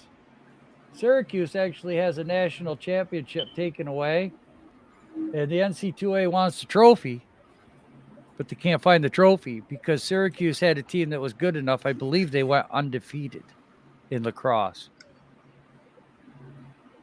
Yeah. So there was some sort of a NC2A violation where the NC2A took away the national championship for the Syracuse lacrosse team, but they can't get the trophy back. Nobody knows where the trophy is. It's an actual 30-30. 1990, was it? Yeah. Yeah. Yeah, we're under the cap now. They think it's in somebody's coffin that passed away, and they don't dare dig it up to check. You watch the 30-30 on that. What the hell was the name of the 30-30 on that with the Syracuse championship that was taken away? If you guys ever find that, you don't have to be a Syracuse fan to watch it, but it's pretty damn interesting. It really is. Yeah. That was one of the better 30-30s that I've ever seen. Yeah, they're showing the Notre Dame VA Tech game. VA Tech upset Notre Dame 87-80. Yeah. Thanks, Taj. He said Giants are a quarter away to getting. Hey, he's got a reason for that money, Jeffrey. He's got a reason for that money. You know, and not gonna lie. Yeah, I saw a few Carrier games. I used to love going there watching Syracuse athletics. I'd always park at a frat house and throw them $5. Screw that parking bullshit. You go to a frat house, $5, they watch your car, and then you can leave and you ain't got to deal with traffic. This is in bullshit. The lost. Thank you. Syracuse lacrosse, the lost trophy. 2015 is when it came out on 30 for 30. Levance, my hero. Thank you. That was a great documentary. Oh, yep. Elijah Penny caught. Guys, all the moves that Shane is making are all the moves that we wanted done last year. And I think that's where the hope's coming from. Yeah. Yep, there's the play that started that bullshit run for Syracuse. Then they just started taking wild-ass hair shots. There's the 3-ball, bang, yep. You dirty bastards. They were knocking on your door. Yep, that's it, Jeffrey. And I think, the hope, it seems like things are going right. Well, technically, he wasn't really cut. I mean, because he was a free agent, so he wasn't really cut. No, but they just didn't re-sign him. Yeah, they didn't re-sign him. Re-sign who? Evan Ingram? No, Penny. Elijah Penny. Yeah. Elijah Penny. He wasn't under contract anymore. Yeah, he wasn't under contract no more. You will hear some more cuts. It's going to start happening. It's getting down to the nitty gritty. Because you got to figure the Bradbury deal you're going to hear about here in a couple of days. Yep. Oh, hopefully, man, I hope to God we're live, Pat, when that breaks down. I hope to God we're live. I'm not going to lie. I don't know, Nimmer, if Caden Smith is going to come back. Yeah, I don't know. I don't know. He may. I'm gonna say this. He doesn't have no film, Taj. Caden Smith, man. He just I don't know. That dude might not play football for a while, man. I don't know. Tore his knee up. He doesn't have much film. They never used him. Yeah. What can they look at to keep him? That's what I'm thinking, Jeffrey. The whole tight end. Yeah, I could just say that Washington game, but that's about it. Listen, there's a lot of free agent linemen on the market this year. Yeah. There is a lot. We're going to be able to get guys on deals. Right. People want Shane. They know what they're doing. They knew exactly what they're doing. Right. Then people want to throw $10 million on Mitchell Trubisky or some shit like. Come on. Yeah, I know. When we could have a quality starting left guard, like from the Bears or a starting center from the Ravens. Yeah, okay. I'd rather have one of those two guys. Yeah, to just throw in $10 million on a high end backup quarterback like Trubisky. No, yeah, that doesn't make sense. No. No. Come on now. Not going to come back. That doesn't make sense unless you're bringing in Trubisky to be the starter. That doesn't make sense. Right. Yeah. If I bring Mitchell Trubisky, I might as well just get rid of Daniel Jones right now. Right, for anything. Right now. For a dog biscuit. I mean, yeah. It is an exciting time. We've been so bad, and now we got the promise of hope. Because I ain't And got the time. I ain't got the time to go through these. I hope to hell that the fruition comes true with everything we're being told, with everything that we're seeing. It continues down this course of action, because all of us, I think, just want to see continued improvement each week. Because continued improvement each week means wins. Instead of seeing a stupid goddamn penalty in week 10, there should be no penalties in week 10. That's an improvement. You know, who the hell was it? GOS, Giants Opinion Sports.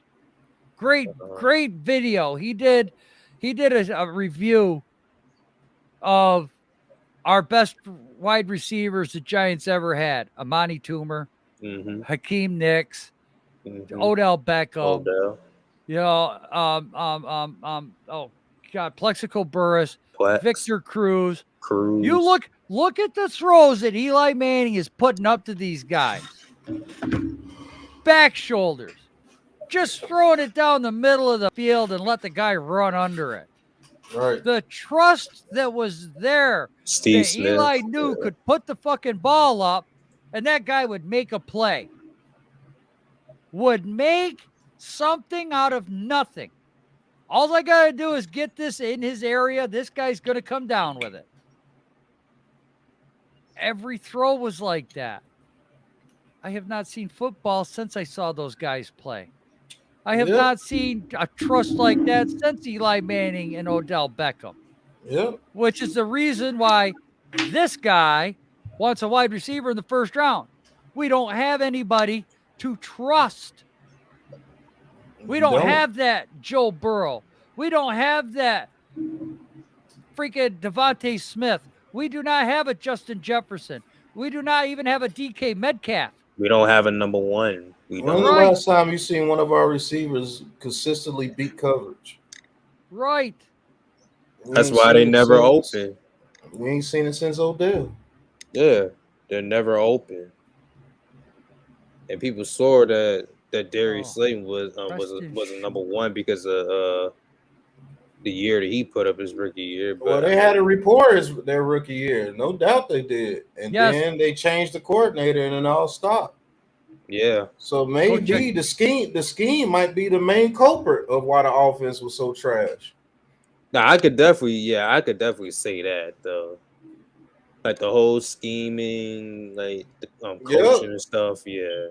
Every time he builds trust with one of his receivers, they get hurt. Right. Yeah, like every time he builds trust in his receivers, they get hurt. Why? Because the system is trash. How does a former number one pick look so shitty on our goddamn team? That's what I want to know. We get all these former number ones and they just look like ass.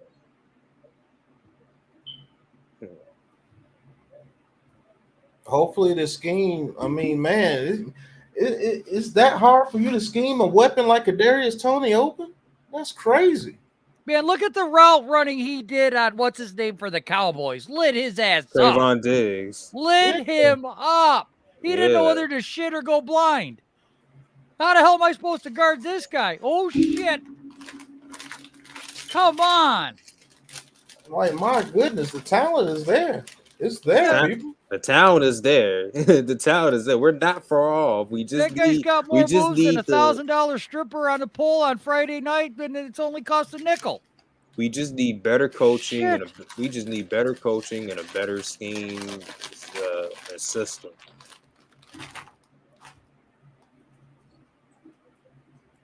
I mean, yeah. Somebody you mean like that could trust your quarterback to actually do like whatever, and the players play their strengths. How come Rudolph can get a goddamn 20-yard completion on a stupid route, but Ingram can't do it on the same goddamn sprout tree?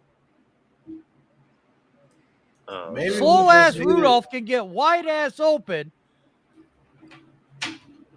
Maybe they need to just get the guys that want to be here. Because it looked like the player last year, they didn't want to be here. And it mainly because they had freaking Fromm and Glennon at quarterback, so I wouldn't want to be there either. I wouldn't have never gave up, but I wouldn't want to be there either. Right.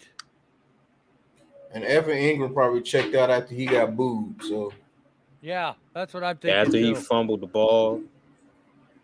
Yeah. and the offensive line coach checked out. The offensive coordinator been checked out. Shit, Joe Judge might have checked out at the end of the year. Who knows? Yeah, Joe Judge, Joe Judge may have been checked out, like doing those But two QB sneaks. I and think stuff. with a decent scheme, Joe, I'm not gonna lie.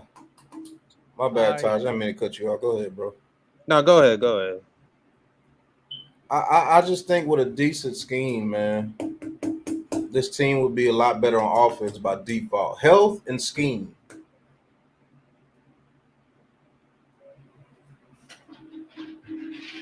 If we could get those two down, I think we'll be okay. Let me think about that for a second. Health and scheme. Maybe with a better scheme, those players actually stay healthy because, like, we playing in the wrong scheme for these players to play in. Well, okay, I get what Pat is saying, and I love it, and I understand what he's saying. But I just want to circle back around to the damn coaches. I think just a coach that's not going to argue with other members of the staff, some consistency, maybe a direction.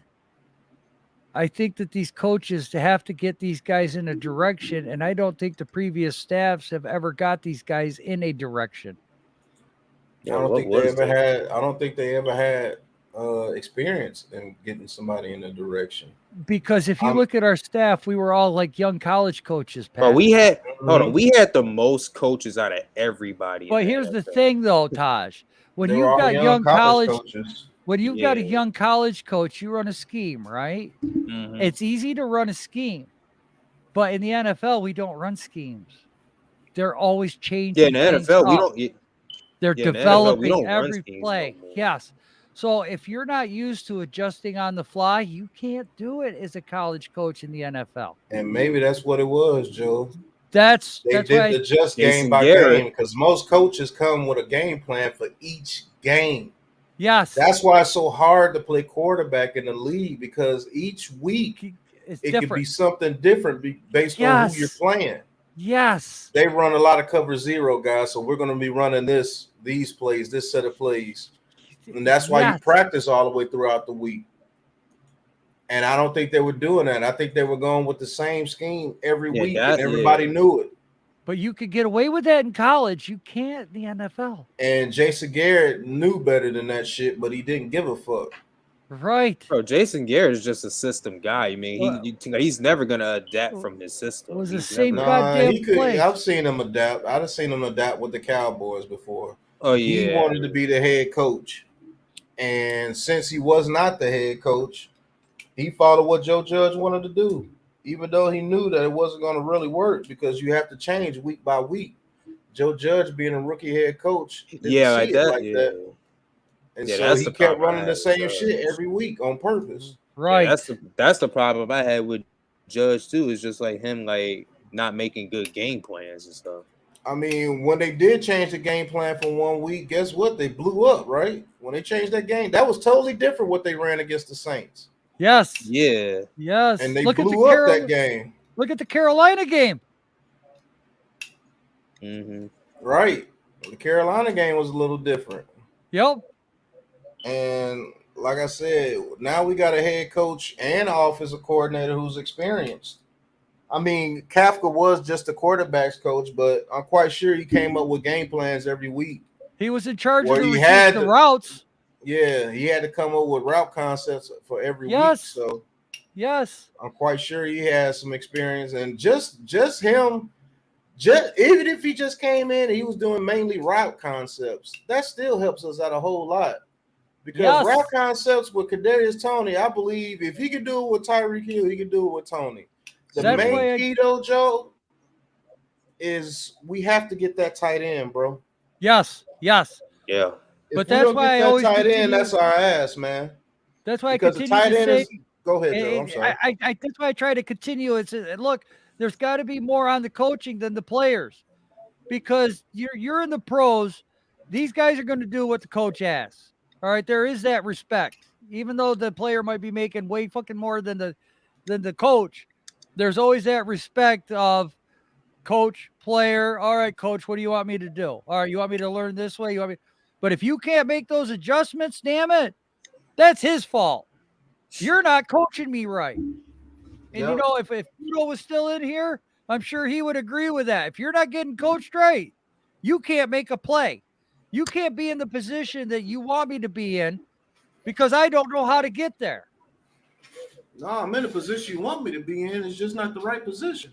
Well, that too. But but either way, you just be green lighting these like these conservative game plans. Right. Let's be honest, Joe. All our rookies that haven't panned out, have they been coached up? No. Mm-hmm. No. Has Dexter Lawrence been coached up? Has he progressed? Let's just be honest. I think he's out there on just pure talent. I do too. Especially when you got a bad arm and you're still doing what you're doing. That's talent. Leonard Williams. Because you can't get that leverage. You've got to use talent. Dexter Lawrence hasn't been coached up at all because I haven't seen any flair to his game. What I mean by flair, I haven't seen him add anything to his game. He hasn't added anything to his game. I actually think that we've gotten some blue chip prospects, but we haven't developed them, like Xavier McKinney. Damn. Should Xavier McKinney be all pro level by now? Because look at him. He's basically going out there on instincts. And that's why I said, if that kid trusts his instincts, he's going to be good. Yeah. And he's just trusting his instincts out there. And he's just a damn good blue chip prospect. What if he was being coached up? Ojulari. Let's see if we can get him coached up. I think he's a blue chip prospect. He just needs to be coached up. Andrew Thomas was Pro Bowl level. He just got hurt. I think Andrew Thomas is a blue chip prospect. Well, and that's he gets coaching outside. He got coaching outside of the Giants, if I remember. He was getting coached up by his old offensive line coach as well. He went to a traded facility, and actually what he was doing is he had this big ball, and he sat on it and popping back up so he could practice getting into his stance he wasn't bending over. Yeah. So he was doing that. He went to a training facility to figure out how to become a better lineman. Now, can you imagine that in the Giants facility? Yeah, well, can you imagine Andrew Thomas now getting coached up? Right. That's why when you guys said, who are you going to see the most improvement from? That's why I said Andrew Thomas. You guys said Daniel Jones. I said, I think Thomas is not going to allow a friggin' sack this year. I say Daniel Jones and Andrew Thomas. How about that?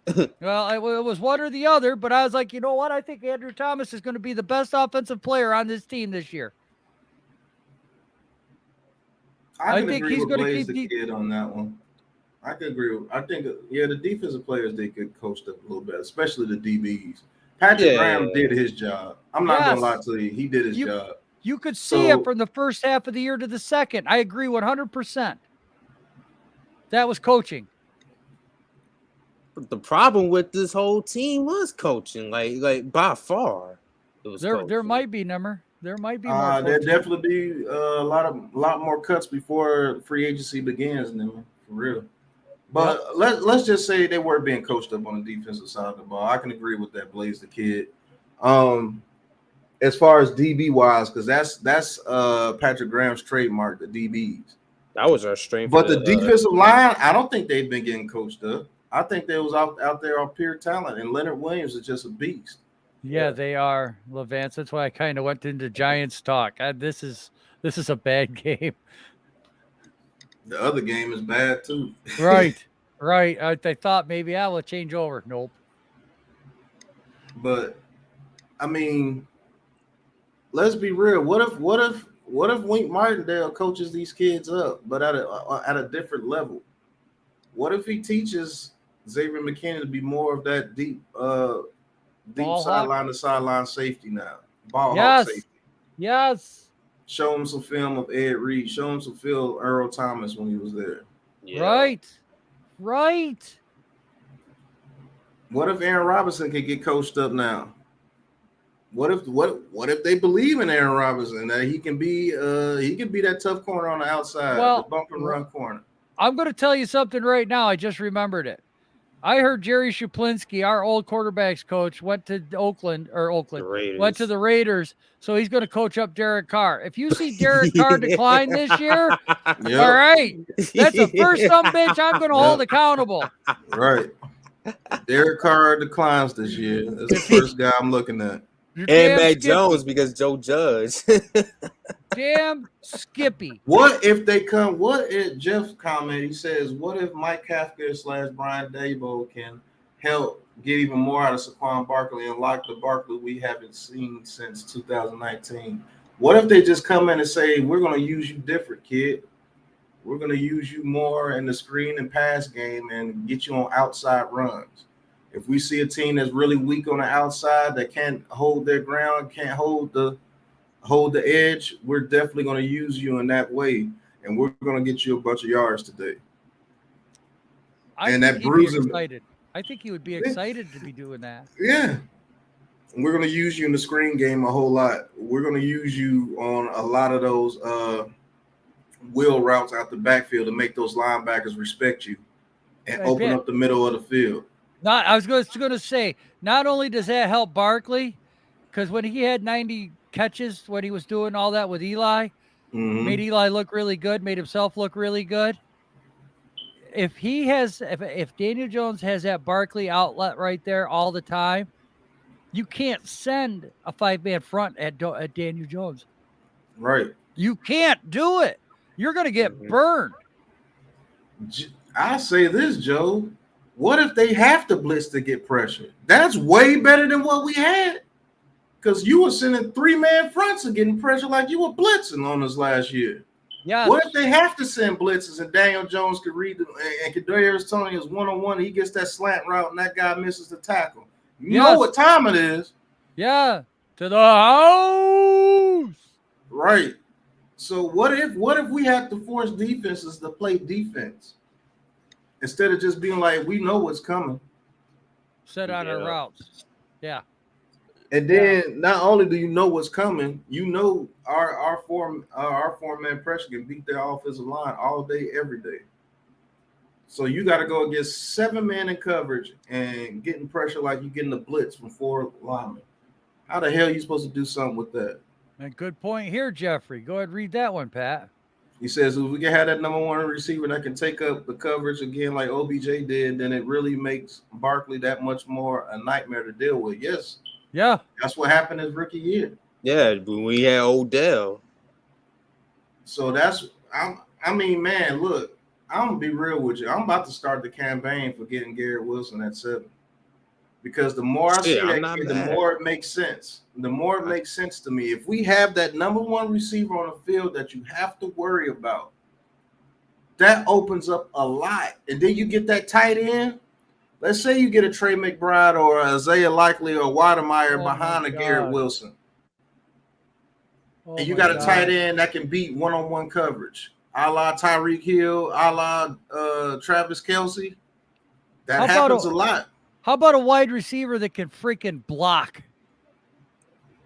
That's true too. I mean, they weren't motivated. What I'm blocking for? We ain't doing shit. Right. It was just the worst coaching that I ever seen in my life, man. Well, yeah. But you know what? I told Pat, I'll tell y'all, I'm going to praise Joe Judge. You might not like him. You might hate him. If my internet goes out at the worst friggin' times, oh my aching ass, I'm going to shoot somebody. I hate this shit. But you guys might hate Joe Judge. I'm going to praise him. Because even though he was bad, he really opened up the eyes of a lot of people. Yep. How bad you guys it really had was. No clue how bad it really was when he accepted this job. And you know what? If we go on and we start winning, if anything, it's because of him. If anything, he So- did us a favor. Right. So keep putting cloud noses and makeup and all that on Did him. us a favor. But because of him, we have a new GM who has control, who's getting guys in he wants, and we know it. We know he's getting the guys in here that he wants. He's making the right decisions. You know, we're all worried about, oh, we got to keep this player, keep that player. We ain't won shit with them. Get rid of them all. Get rid of them all. I want to go to title games again. I want to be in January sitting here in front of this computer calling a Giants game. Right. I want to sit here and leave at the end of the day after calling a game going, yeah, that was great performance by the defense. Offense kicked it. Instead of sitting here going, hell shit, 3-12. Let's start talking about the draft again. Yep. Mid-season, we're 3-8. Screw that.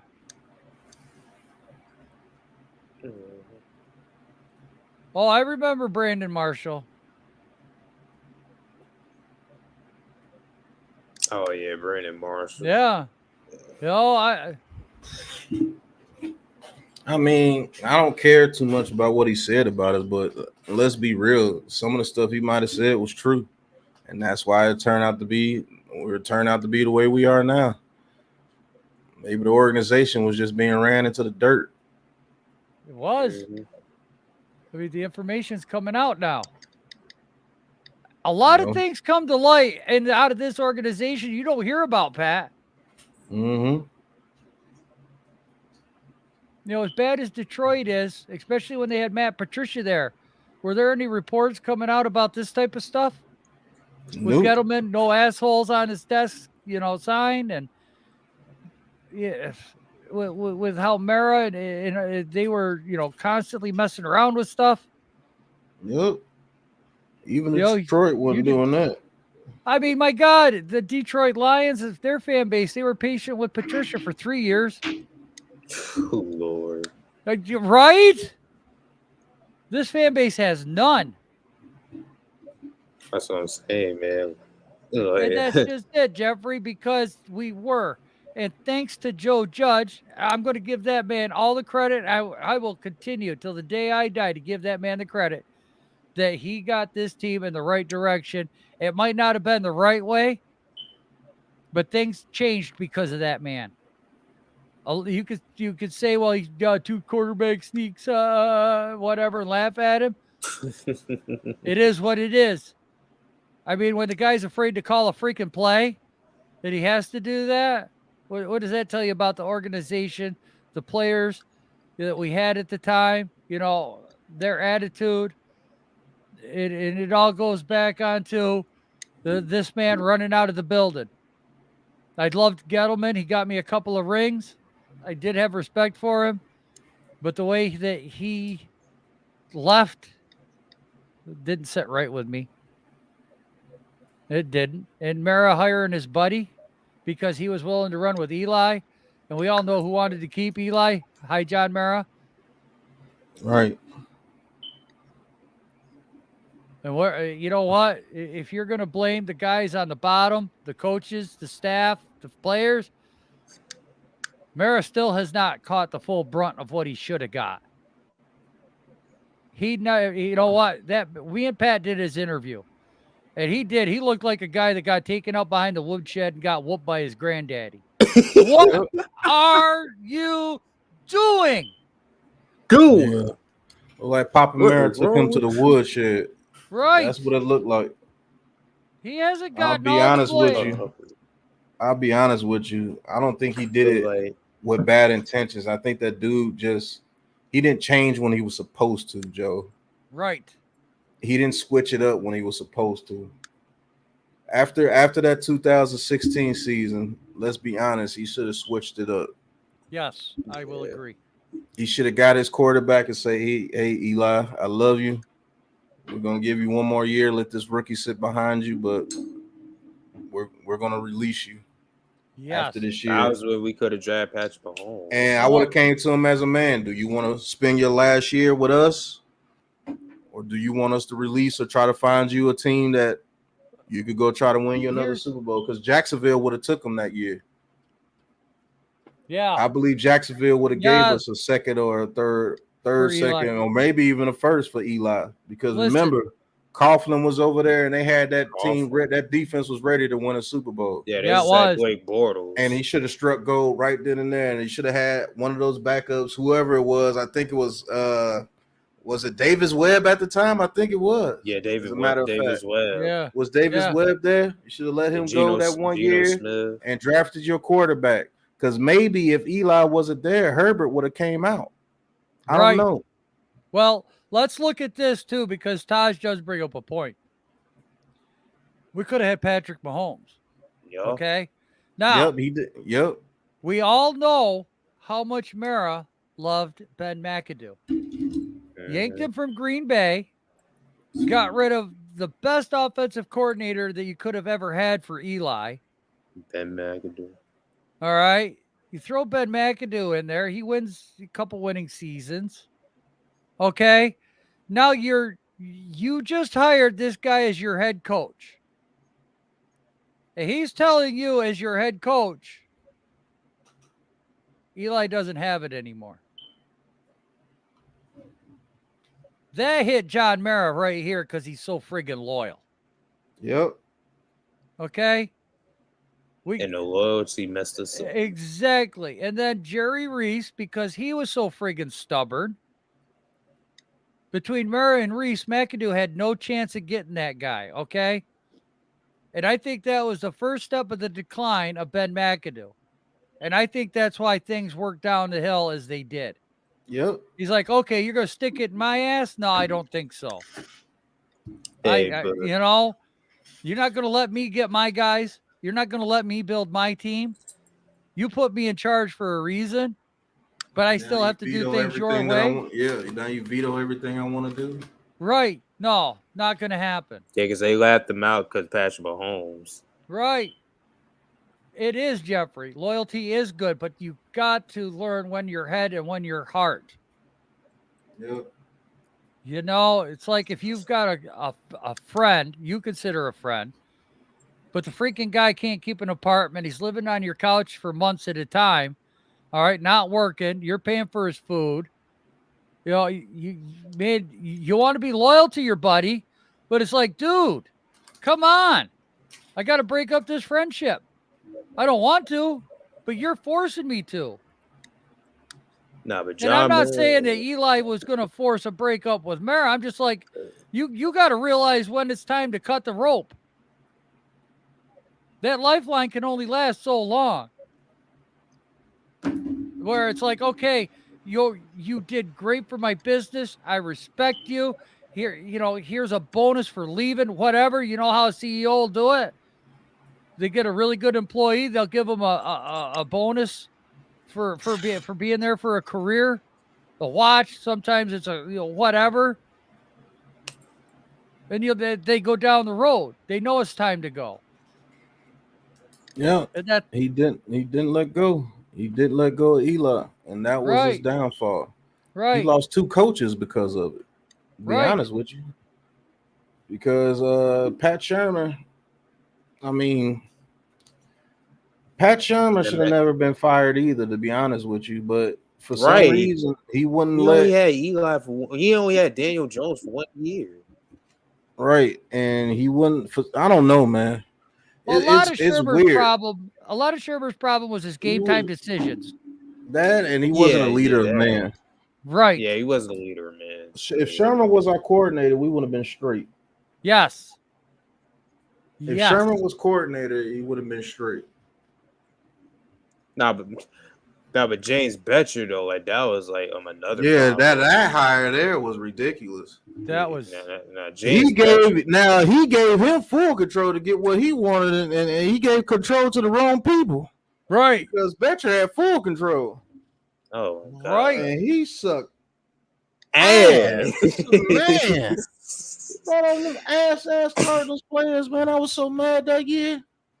Right. Marcus Golden, you mean like all these guys. I mean, but Golden turned out to be Well, half Marcus decent, Golden. but man, Yeah. But you brought in that safety slash Bethea. linebacker, Bethea. Bethea. What was the other guy that we paid that money to? And he was supposed to be an edge, and he never even played because he was hurt all the time. I can't forget. I forget his name. Shit. Yeah, I know what you're talking about. Yeah, I mean that dude was trash too. And then we just started drafting off straight potential, and that's what got Dave Gettleman ass killed. He wanted to draft off straight potential. You didn't watch these guys and learn what they do best to bring in people that can bring the best out of them. You just said, "Hey, look, this guy has potential here." Potential. Oh, Shane Zimenez. Oh, he has major potential. It was like he was reading what the media was writing, and he went off what the media was telling him to do because Lorenzo Carter and Shane Zimenez, they were hypes. They were hype. Oh, you could get this guy in the 3rd round. That's a steal. I looked at Lorenzo's Carter film at Georgia. I didn't see it. I saw an athletic freak for sure. Josh Morrow. Yes. Thank you, Levance. Yeah, I've seen athleticism, but shit, athleticism with no technique is stupid. Hey, but John Mayer though, like John Mayer looked like that he got an ass book, man. Like for real. Did? Like, yeah, that's right. Yeah. Somebody pulled the belt off on him. Maybe I better stop this shit. Kareem Martin. That was another one. Yeah, Kareem Martin. That's what I was talking about, Levance. Kareem Martin. That dude sucked.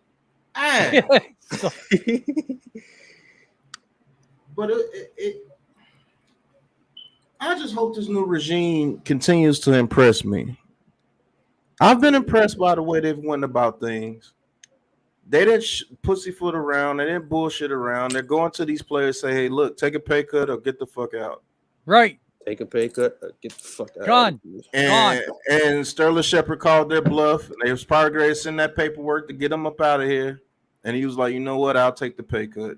I just want to be on the roster because I'm not going to be able to play till probably mid. Nobody was going to pick him up anyway. So, right. I mean, I'm not going to be able to play till mid-December, so I might as well get this check and be a part of the team that I've been with my whole career. Just give me a chance to prove myself when I'm able to make it back. Sure, sign the paperwork. Take your pay cut. Blake Martinez, is he going to take a pay cut? He has reasons why he shouldn't, and then there's reasons why he should. Does he love the Giants enough to take a pay cut? We'll see. I think they have a trade. I think they have a trade for Bradbury in the works right now, and I think the Ravens are that destination, maybe. Yep. Because it depends on what Peters is doing. Are they going to release Marcus Peters? If they do, then Bradbury and Humphrey would be a damn good tandem over there. If it is not the Ravens, I can see him being traded to the Raiders, the Chargers, the Buccaneers. Somebody who feels that if they get some cornerback help, a team that need corners. Yeah. Carl wants to know why people are mad that we kept Shep, and it's not mad that we kept him. I'm not mad that we kept him. I'm actually happy that we kept him because we actually saved more money keeping him. We didn't take no dead cap, people. He took a paid cut. That, and if we get a rookie wide receiver this year, we've got to have some leadership in that locker room, in that room, that wide receiver area. Who the hell is he going to learn from? Right. Galladay, Tony, Slayton, Ross. Right. Bro, Sterling Shepard definitely got the leadership. At least Shepard can tell him how to be successful a little bit. Just do everything that I do. Just don't get hurt. Do everything that I was doing out there. Be tough. Be dependable. Just don't get hurt every fucking year. Oh, no, it doesn't. Actually, Carl, what this does, it makes me believe that we're looking at a wide receiver even more. Yeah. Even more, I think now we're going to get a wide receiver in this draft. Because it might not be first round, but second, third round might be wide receiver. Second, third round, we're definitely. I think they cut bait with all the other guys. The Dante Pettis are gone. I think Ross is gone. I think Slayton is gone. Yep. They signed those rookie. I mean, they signed Seals and them back because Seals remind them of one of their guys that they had over there. So does that Bachman dude. Yeah, David Sills was in Buffalo. Yeah, David Sills was in Buffalo too. And so they give them a shot. But I'm telling you, man, look, it's either going to be Garrett Wilson or Chris Olave. Right. Yeah, one of those. If they are go high for it at school. 7, if they take best player available and all those guys are taken before they get there, especially Kwanu, I think they're really in on the Kwanu. Yes.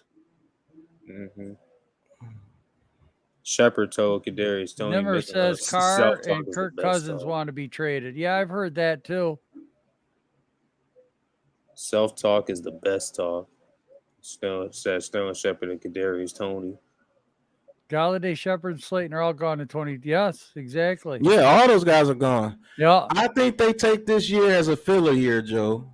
They're going to fill out this roster, and they're going to see, okay, these are the people we need to get rid of. We're probably so let's say we do go 5-12 or 6-11 again, and we get another top pick, and Daniel Jones is gone, and we're in the prime position. I think they take that quarterback from Miami, to be honest with you, over Stroud and the guy from Alabama. I'm going to be honest. I really don't think we're going to only win 5 or 6 games this year. I don't think so too, but if we do, we'll be in prime position to draft a quarterback. Right. But because of the Russell Wilson trade, because we do play Seattle next year, so if somebody would pick up that contract, I would be all for it, Blaze. But I don't see anyone picking up that contract we gave him. I think when they say we go into the next season with $90 million plus, I think that is true. Plus, because I think they get rid of Galladay, which adds, I think it adds $18 million to that. Leo, sad to say, they might get rid of him too. Adoree Jackson. 20 million. That puts 20 million on there. If Adoree Jackson does it before, and that puts another 15 million on there. Right. And I think they go in free agency and get some players that they like, and they keep drafting. Yes. Yes. Yeah, Carl Bryan. I'm talking about Van Dyke. I actually think they would take him over Stroud and the Alabama quarterback. Yeah, he's because Tyler Van Dyke, he's Josh Allen all over again. Yeah. I looked at his film. That dude's on the wrong team. Yeah. And that might be remember how I said who's Josh Allen like, Pat? Kenny Pickett. Who wants to be, if you look at the Bills got their quarterback the second year. And then they just build everything. They saw what Josh Allen was. They saw what he needed. And they just built everything completely around him, which is what made Josh Allen so damn good right now. All right. And they did not give up the farm to get the stuff that they got today. Good drafting, good use of trading picks. Come on, Stephon Diggs for a second. Come on. Right. Come on. I mean, God, look at some of these other guys are getting. And they only gave up a second. All right. There's what they're going to start doing, Matt. I agree 100%. They're using this draft for a fill. And then from now on, I think they're going to go BPA throughout the whole freaking draft. And it doesn't matter if they get 3 defensive linemen. Right. I'm telling you. Because those 3 different defensive linemen is going to fill in for Wink next year. Right. So we might be bad this year. Who knows? I don't know. But if we see progress and direction, if I see progress and direction, and then I see that Daniel Jones really isn't the answer, and that he sucks that bad as you guys say he is, and we get a top pick again next year, and look for the Bills shit to happen all over again, bro. You can get your number 1 receiver this year in this draft, and you draft Van Dyke next year. Or Stroud, or whichever one you feel is most comfortable with. And you're going to see a Bills rebuild all over again, because then you already got your number 1 receiver. You already got your tight end. You've built your offensive line. You might draft a running back high. Who knows? Or you might get you a free agent running back that's half decent that costs you about $8 million, because shit, you're going to have over $100 million to work with. And let's not forget, guys, we were all wrong on the Bengals taking Jamar Chase over Penny Sewell. Right. We were all freaking wrong. We're like, there's no way that's going to work. He's going to get killed. They went to the Super Bowl by drafting a wide receiver, a number 1, him staying healthy. Mm-hmm. And the great thing about this year, we got 2 first-round picks. We don't just have 1, we got 2. So we could take Cross and a receiver. And I hate the friggin' Eagles, but look what Devontae Smith did for them. Yeah. I hate the freaking Eagles. Did I want Devontae Smith? Not really. I did. I wanted to hog You know Molly. what? I wanted Sewell. Yeah, I would definitely love to get Garrett Wilson here. Him or Chris Because Olave. you put Garrett Wilson on that field with Kadarius Toney, that opens up that field so much. If you get a decent tight end that can maneuver in the middle of that field to get wide open, Or Yeah, block. in the middle of that field, or block, it to give opens you it- some more time to get the ball out to Wilson because he's gonna route you up. Him or Olave would do it. They're gonna route you up. Yeah, it opens up the field so much to where the defense God. don't got to stay in the box. Can you that imagine much. could you imagine a bunch set with Garrett Wilson and Kadarius Toney on one side, a bunch set where you do some clear out routes? And then Weidermeyer or somebody like that on the or tight then ends on Trevor that Bryant side. on the other side. Yeah. And Barkley he's running one a on wheel one, and he route. can win. Yeah, he can win those one-on-one routes. Yeah, and then we can take a linebacker Man, or you get the in the tight second end round. to We can come take off that Christian same side. Harris. You get that tight end to come off the same side as Toney and Wilson. Wilson and Toney run go routes, clear that side of the field. Barkley, do a wheel route that side. Okay, gone. Gone. And you may be able to Touchdown use Galladay over the middle of the field like he's supposed to be used for this year, because I really don't think Galladay's their type of receiver. I'm gonna be honest with you. No. Dabo or Kafka. Definitely not Kafka. He's not used to working with big Hell ass no. receivers like that. Oh. And the closest thing Dabo has worked with is the Gabriel Davis guy, and Gabriel he's Davis. more of a route runner than Galladay can ever be. So I don't know. And that could be it, Carl. Well, how about How about Victor Cruz and Shepard? Yeah. Man, Victor Cruz and Shepard. How about like, Victor Cruz? Wilson both and of them Toney could be healthy? what Victor Cruz should have been Man. with Shepard. Yeah. Because I remember Shepard's rookie year. God, he was taking shots over the middle, but he hung on to the ball all the time. Would it be crazy if we got a receivers coach that could teach Kadarius Toney a little bit more route running? Oh my God. If he learns more, Mm-hmm. Because that's what helped out Tyreek Hill. Their receivers coach over there who worked with the receivers, which was Kafka. good point. Good Mhm. point. He turned That's him from a gadget player into a top receiver in his league, not just because of his speed. His route running is amazing now. Yeah. Can Kadarius Toney get his route running like that? Can they Yeah. send him? Do they have enough brain power to be like, hey, look, kid, we're going to send you here to go to this route running academy. We'll give you a bonus if you go over there. We'll put a extra $50,000 work bonus in your contract. You go over there and work on your route running. Here's another good point. Right there's another good freaking point. Right. That's Learn why how I to say we need a number one receiver. None of our receivers knew how to sit in the zone. Right. None of them. That's why they weren't getting open. Right. We had a bunch of jackasses out there. Run You don't know to settle down in the zone when you see them running the zone where your route's supposed to be, and you can stop right there and be wide open, and Jones can hit you real fast. Right. Then you're gonna get you boxed. just keep running. Then you're gonna get boxed like every drive. You're gonna get boxed every drive because you ain't got a number one receiver. Thank you. Can we teach them how to sit in the fucking zone?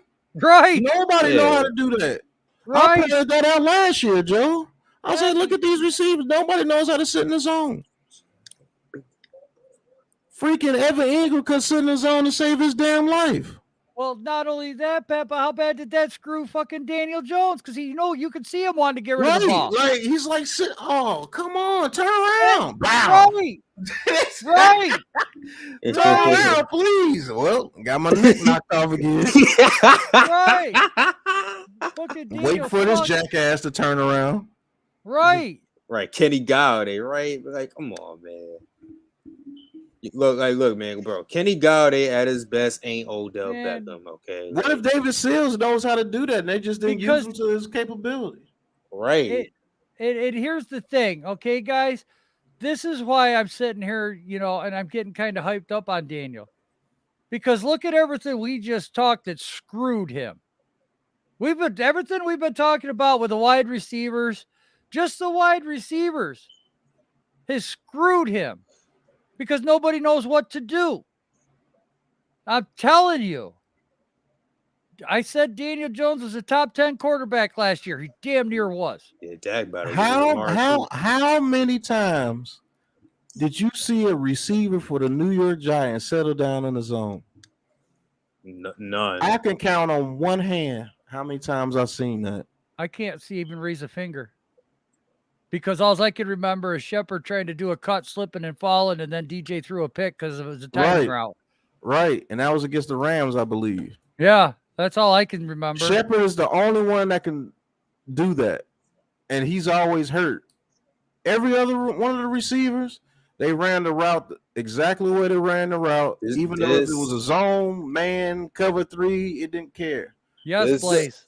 You're right. Right. This is exactly why that we defend this dude right here, man. This is exactly that's why. And Tony was a rookie, but he has the potential to do it, and he actually did do it a couple of times. I remember one fourth down play. It was the only reason why we converted because Tony settled down in the zone. Yep. The DJ found him real quick. How many times did you see the receivers come back to Daniel Jones and try to work their way open when he got out the pocket? Right, all I can remember them is doing is sitting right there and looking at him. We don't practice back shoulder throws until week 12. Yeah, that and then it wasn't even Daniel Jones throwing it. It was a trainer. It was a trainer. It's an offensive lineman. Right. Like, what are we doing? Yo? And then Daniel Jones finally gets a wristband, looks decent, wins a game, and then he's got fucking health issues, gets hurt. Let's wait 3 years before we let this kid fucking learn plays. This is how archaic our offense was. Taj pointed the shit out, and I was like, you know what? You damn right. He's not wearing a wristband. Right. That shocked the shit out of me. Taj was like, man, he doesn't wear a wristband. I was like, what? And I was looking at the game and say, you damn right. He hasn't wearing a wristband this whole year. So that means you're not even giving him control of the plays. Right. Yeah.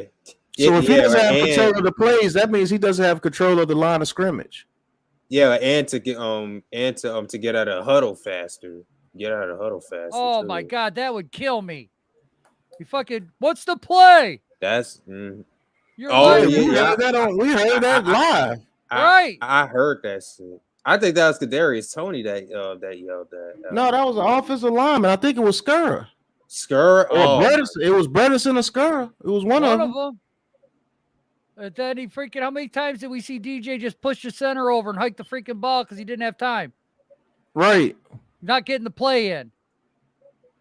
See, this is exactly what we talking about, man. Like, so everybody knows when you're gonna have to hike the ball, so that makes it even worse. Right.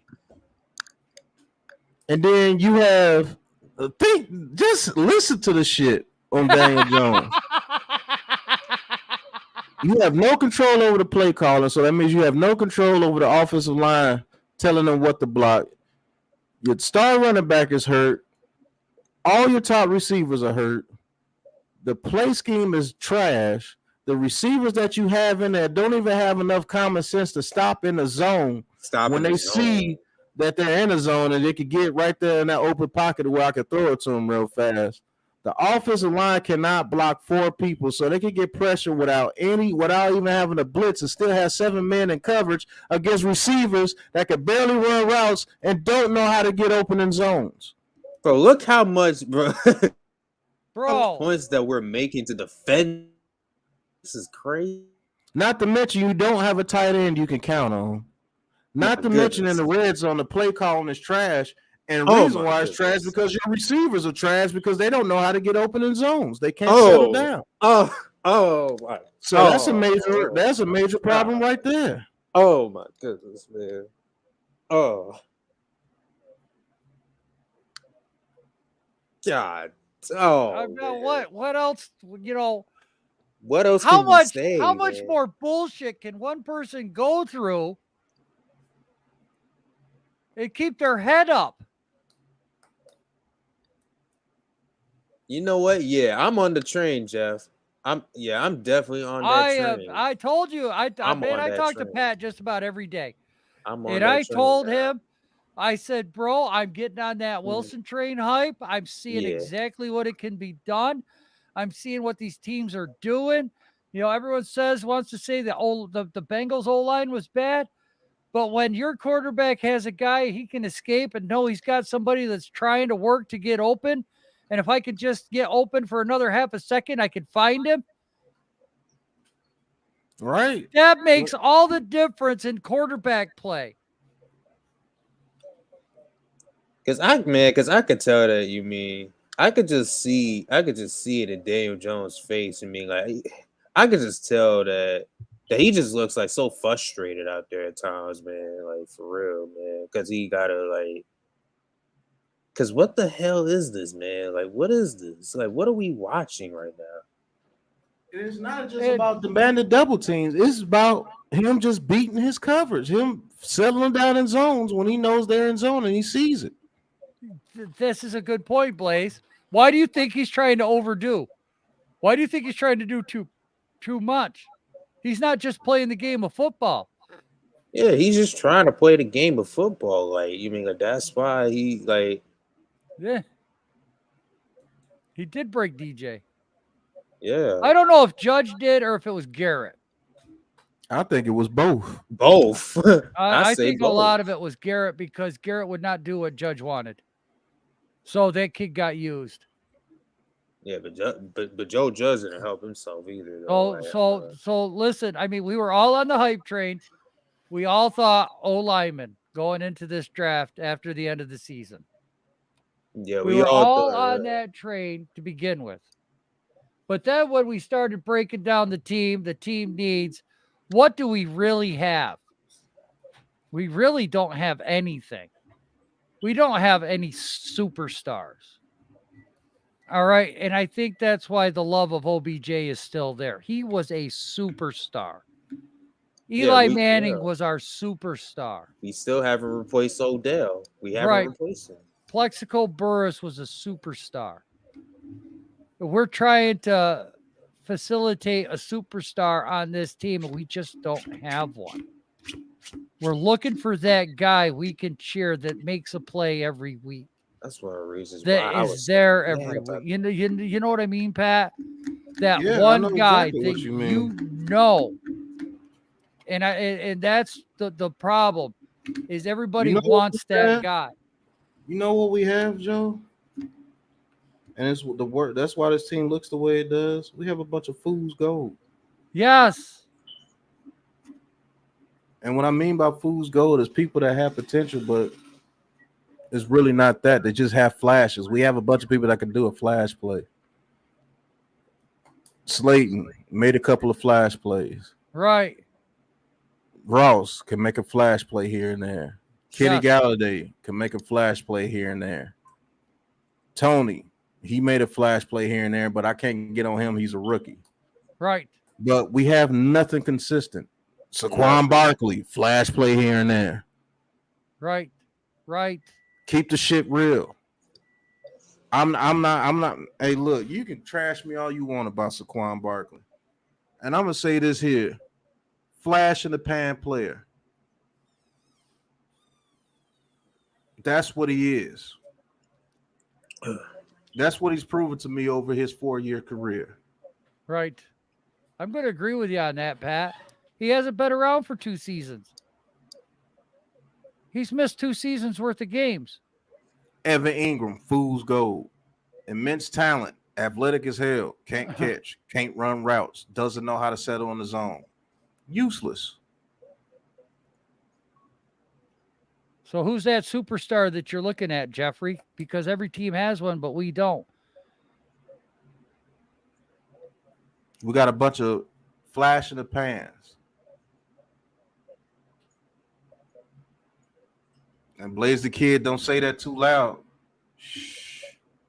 All right. Because, man, that's the only player that we have that's considered a superstar. Yes, he is our only. But guess what? He's one of the main reasons why we suck, because he's never fucking available. Right. So this is the love that we're getting for DJ. Ekwonu. Ekwonu hasn't even played a snap Ekwonu. yet. None of these kids that we're looking at in the draft has played a snap in the NFL. When you draft somebody in the first round, you got a 50-50 chance on that guy being an all-star or that guy being a zero. Yep. So even though we like him, we could say that Ekwonu's the best right now. Might not make it. But he's too talented. Look, there's been other guys out there that are just as talented as Ekwonu that did not make it. The Raiders had a guy. Yeah. I can't think of his name right now, but he ran a 4.5. Right. And he did like 40 bench reps. Green Bay had a guy. Workout warrior. Man, he'd fall on his ass faster than Nate Solder. Shit you not. He was worse than Nate Solder. First round pick. You know, you can look at the quarterbacks. The kid from LSU played with the Raiders. Jamarcus Russell. Jamarcus Russell. And then there was the redhead kid. Oh, God. Maravich. Todd Maravich. Mm-hmm. All right. You know, even Ryan Leaf was supposed to be a top-graded quarterback. Jeff George was supposed to be a top-graded quarterback. Right. And then let's look at running backs. Keanu Carter out of Penn State went to the Bengals. Carter. Oh, my God. Tore his freaking knee up the third week. Never returned. Rashawn Salam. Yes. Oof. So even though we like these guys, Curtis Enos. No freaking guarantee. Oh, who was the running back there from Nebraska that just went for murder? Who was the number one pick? Oh, you're talking about play for the 49ers. Yeah. Damn, I can't think of his name. Well, you know, but that's what I mean, guys, that there's no guarantee. So we could say we love this guy, we want this guy, yada yada. Shit, Saquon Barkley. Right. Right. Shit. I'm tired of taking shit because I'm telling the truth about this dude, man. Right. I'm not saying get rid of him, but I'm just saying be real about the shit.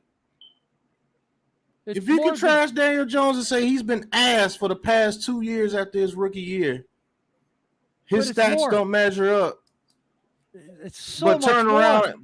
But turn around and praise Saquon Barkley for everything that he's done the past 3 years, and he's only got 1,600 yards in 3 years. And he's supposed to be the best running back in the league.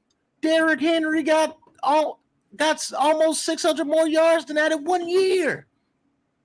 Jonathan Taylor just surpassed that in 1 year. And y'all laugh at Carolina when C-Mac goes down. I mean, yeah, like I love Saquon, but man, and like makes more of an impact than Saquon Barkley. Right. With the few games that he plays. Alvin Kamara, like. So, you know, we sit back here. We love to play GM. We love to see what the team should do. We love to say what the team should do. But the honest to God truth is, you don't know. Lawrence Phillips. Thank you, Levance. Man, that guy is the best. Levance is like Lawrence the best. That guy played was for the Rams and the 49ers. That guy was phenomenally talented. Right. Like he could have been better than freaking Adrian Peterson type talent what they were claiming when he come out of college.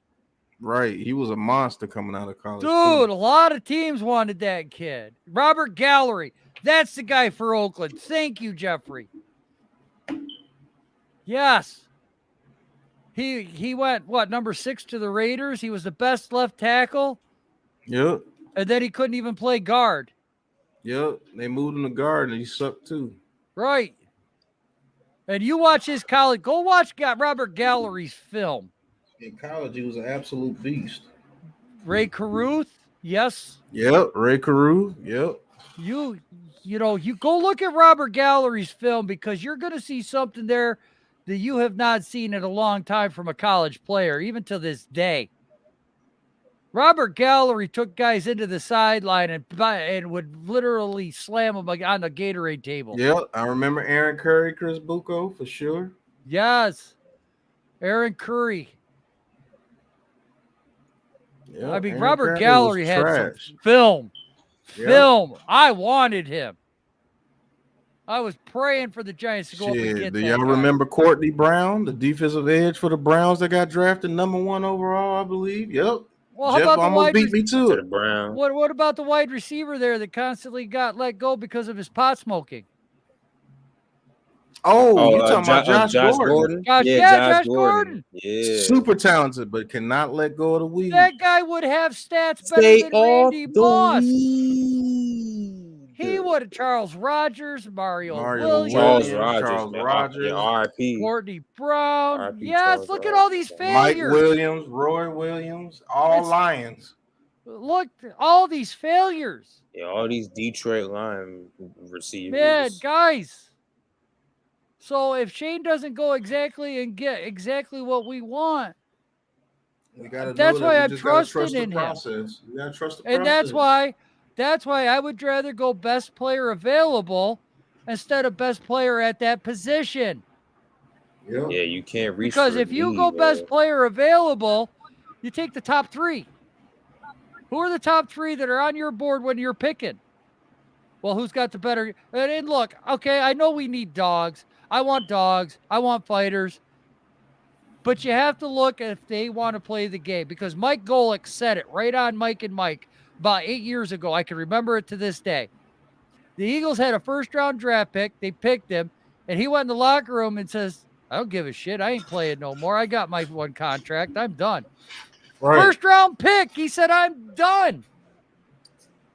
I'm not playing. Fuck you guys. That was it. Done. Got his money and ran. He did. It's exact. And there's been other cases of guys doing that. The linebacker there for the 49ers that I wanted. He come out of, was it Purdue? Oh, you talking about damn, And he what was his retired name? after 3 years. Yeah. He got like $29 million. And he said that it was too much stress. And then he went, I think we picked him up for like 6 games. I think he was a Giant for 6 games. No, he retired as a 49er. He come back though a couple years later. I can remember him. He came back. Albert Hainsworth, yeah, he got his bag of money, and then he's faking totally shut it injuries. down. Yeah, faking injuries. Jokel, how high was that guy, Jeff? Jokel was huge on that board. A lot of people did that with Washington. Yes. Shit. Fucking Bruce Smith. Yep, Bruce Smith, Deion Sanders did it with him. Yo. Shit, a lot of people went there, got their money, and left. Yeah. How high was he on the board? Shit, he damn near went first overall. He Exactly. went to number 2 overall. He was the highest on the board. David People Boston. David Boston, man, he had a steroid addiction. I mean, it's not that he didn't want to play; he had an addiction. So this is where I say, you know what? We like the guy, but, you know, don't be upset. And to be God's honest, truthful with you. Yes, Chris Borland, that was his name. Chris Borland. Is Josh Allen the pass rusher? Would he really be a difference maker right now on this team if we had not taken DJ? Realistically, guys. You can't base it off what they're doing with the other team, what he would have done here. I'm going off the play that you've seen off this team right now. Who knows what he'd probably be so frustrated because he ain't able to do shit because he ain't got shit around him. Exactly. But I remember, Trent Richardson, Justin Blackmon. Oh my God, when he ballooned out, he went to Green Bay. Oh, he put on like 40 pounds. I was like, Jesus. I mean, you can do this stream all night with the amount of bust that's happened. Shit. Right. Hey, guys, we're not really thinking that hard. Right. This is off the top of the dome. Right. It's not like we put Eddie Lacy, another good one. Yeah, he was good for a couple of years, got his money and ballooned up. But see, guys, that's what I'm saying. Don't be upset if we don't get the guy you want, because we don't get to talk to these guys. Because Joe Shane is going to want a football player. Yep. He's not going to care if he's smart. He's not going to care if he's multi-positional. He wants a guy that's going to come in, love the game of football. He's going to want to get a second contract. He's going to want to make a career out of it. He wants football players. And sometimes that does mean a dog. But sometimes a dog is not a dog, is a wolf in sheep's clothing. And then sometimes it's a sheep in wolf's clothing. Right. Goes both ways. If we could talk to these guys, I'll tell you what, mine and Pat draft would be a lot easier. If I could have went to the combine and talked to these players for 10, 15 minutes. My draft would be probably totally different. Because I probably would have talked to the Thibodeau and be like, right. I like his answers. Right. Ron Dane. Oh, my God. You hush, Jeffrey. Hush. Yep. Clint sent him. Second round pick. Terrible. But I just want to ask this question, before we get off soon, because we almost at 3 hours. Yes, we are, aren't we? How mad would you be if they drafted 3 dogs in the first and second round, but they weren't at the positions that you wanted them to draft at? Let's say if they get a receiver, a tight end. That's just emotion, And the 5th pick, they took an edge rusher. Let's say they take Jordan Davis at 7. Yeah, let's say they take Jordan Davis at 5, get Garrett Wilson at 7, and Trey McBride at 36. And all those guys turn out to be damn good players. Right. Damn good. But they didn't draft the offensive lineman. Right. So are you going to say that was a stupid draft, even just because they didn't draft an offensive lineman in the first 2 rounds? But they all turned out to be very good, and the very next year, they are the main pieces on this team. You got your top receiver, you got your best run stopper, and you got your tight end. So the next quarterback that comes in, if it's Daniel Jones, or say if it's the quarterback from Miami, right? He already has his number 1 receiver. He already has his number 2 receiver in Tony. He has his tight end in Trey McBride. He's got his left tackle in Andrew Thomas. Yeah, his left tackle on Andrew Thomas. Mm-hmm. We already have our run stuffer in Davis, so we don't have to worry about the run stuffer. Now we can work on getting. Hey, who's to say Ojulari doesn't transform into a better player next year? He Roche. Oh yeah. Let's say Roche gets better. Let's say Ellison Smith gets better. Let's say that Leonard Williams works his contract to where he can save us a little bit of money, and we keep him, and he's still the leader of this defensive line. Yeah, man. I'm on board. Let's say they got a linebacker in the 3rd or 4th rounds that turned out to be pretty good. Let's say Xavier McKinney turns into that all-pro guy we all think he could be. Let's say Aaron Robinson played way better than he thought he would. Let's say Adoree Jackson loves this system. Right.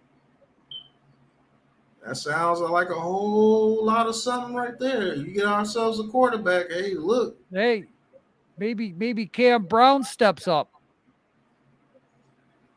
Mm-hmm. Maybe Cam Brown wasn't being used correct. Maybe Cam Brown, this system fits Cam Brown to a T because there's no position. Right. All you tell Cam Brown to do is go in there and be wild and get after that quarterback. Make sure you go in this gap right here to open it up for this DB to come in there. And if they don't block you, get his ass. Right. Cam Brown can do that. Yeah, and he can cover too. He gets interceptions for touchdowns. I don't know, people. Yeah, I'm under Garrett Wilson. Open up your eyes to multiple things. It's like people are just so blind by. Yeah, Vance I don't know. Killing it. Cedric Jones. Jared Bunch. Oh my Yeah, god. people are just like so blind at just like simple Well, stuff that we always talk about, like that. look, It's not really deep. yeah, but Taj, the thing is we've been bad for so long, and we're all tired of it. So how can you have forward thinking when we haven't been able to think forward in 15 years? Mhm. You know, that's the hardest part. There's no star, there's no playmaker, there's no big market guy that we have. There's no one that we can root for. I mean, my God, people want to buy a Giants jersey and they don't know who to buy. We I got mean, a bunch hey, of frauds. We got a hey. bunch of frauds on this team, man. Right? Yeah, exactly. I got one too, man. I got the whiteout. A bunch of fools gold. We got a bunch of fools gold. We had a GM that drafted on straight potential, and he didn't hit on most of them. And then they made it even worse by bringing in the coaches that weren't ready to be coaches. And this is what you get. You get a bunch of fools gold. Oh, man, he could be something. He made a splash play. No, you can't. Yeah, but you know what? Knowing what we know now, Pat, I'm glad it worked the way it did. Knowing what we know now and how bad shit was, because now it's definitely changed. We know it's changed. As a fan base, we could sit here and say, okay, there was a lot more going on than we thought, and we know it's getting cleaned up. Because when your GM has complete control and he's making the moves he's making right now, and 90% of the fan base is happy with everything he's doing. And finally, I'm even seeing it in the chat. You know, some people that were like, oh, I want to keep him. Others saying, get rid of his ass, because we're finally all getting on the same page and understanding. Look, it's not just one thing that we can point our finger to on this team. It's been from John Merritt down for a long time. And it finally opened up. The door, the floodgate came open. John Merritt took his ass beaten. All right, now he's sitting back in the office, letting the guys make the decisions that have to make the decisions. We saw for the first time at the combine, Giants staff was laughing. Giants staff was together. Right. Yeah, you see Joe Shane and Brian Davis just talking with Oh, each this other is the and music stuff. they're walking out to? Why not give them something cool, man? This is bullshit, you know? Hey, that's my kind of GM. You know, Joe Shane has made it to where people come into the front office to work each day. They're smiling. Exactly. That changes everything. Nobody's afraid of their job no more. People are going to speak up because you can. It's like when you go to a new job, the boss says, hey, let me know if I can do anything to help you. Okay? And then you're sitting there at assembly and you're like, yo, boss, what can I do for you? You said I could ask you, you know, is there anything you can do to help me? He goes, yeah, what do you need? Can I get a taller chair? Yeah, no problem. Hold on, let me hook you up. He goes, get you a taller chair, and all of a sudden you're producing. And then all of a sudden you're like, you know, hey, boss, can I get another thing? What do you need?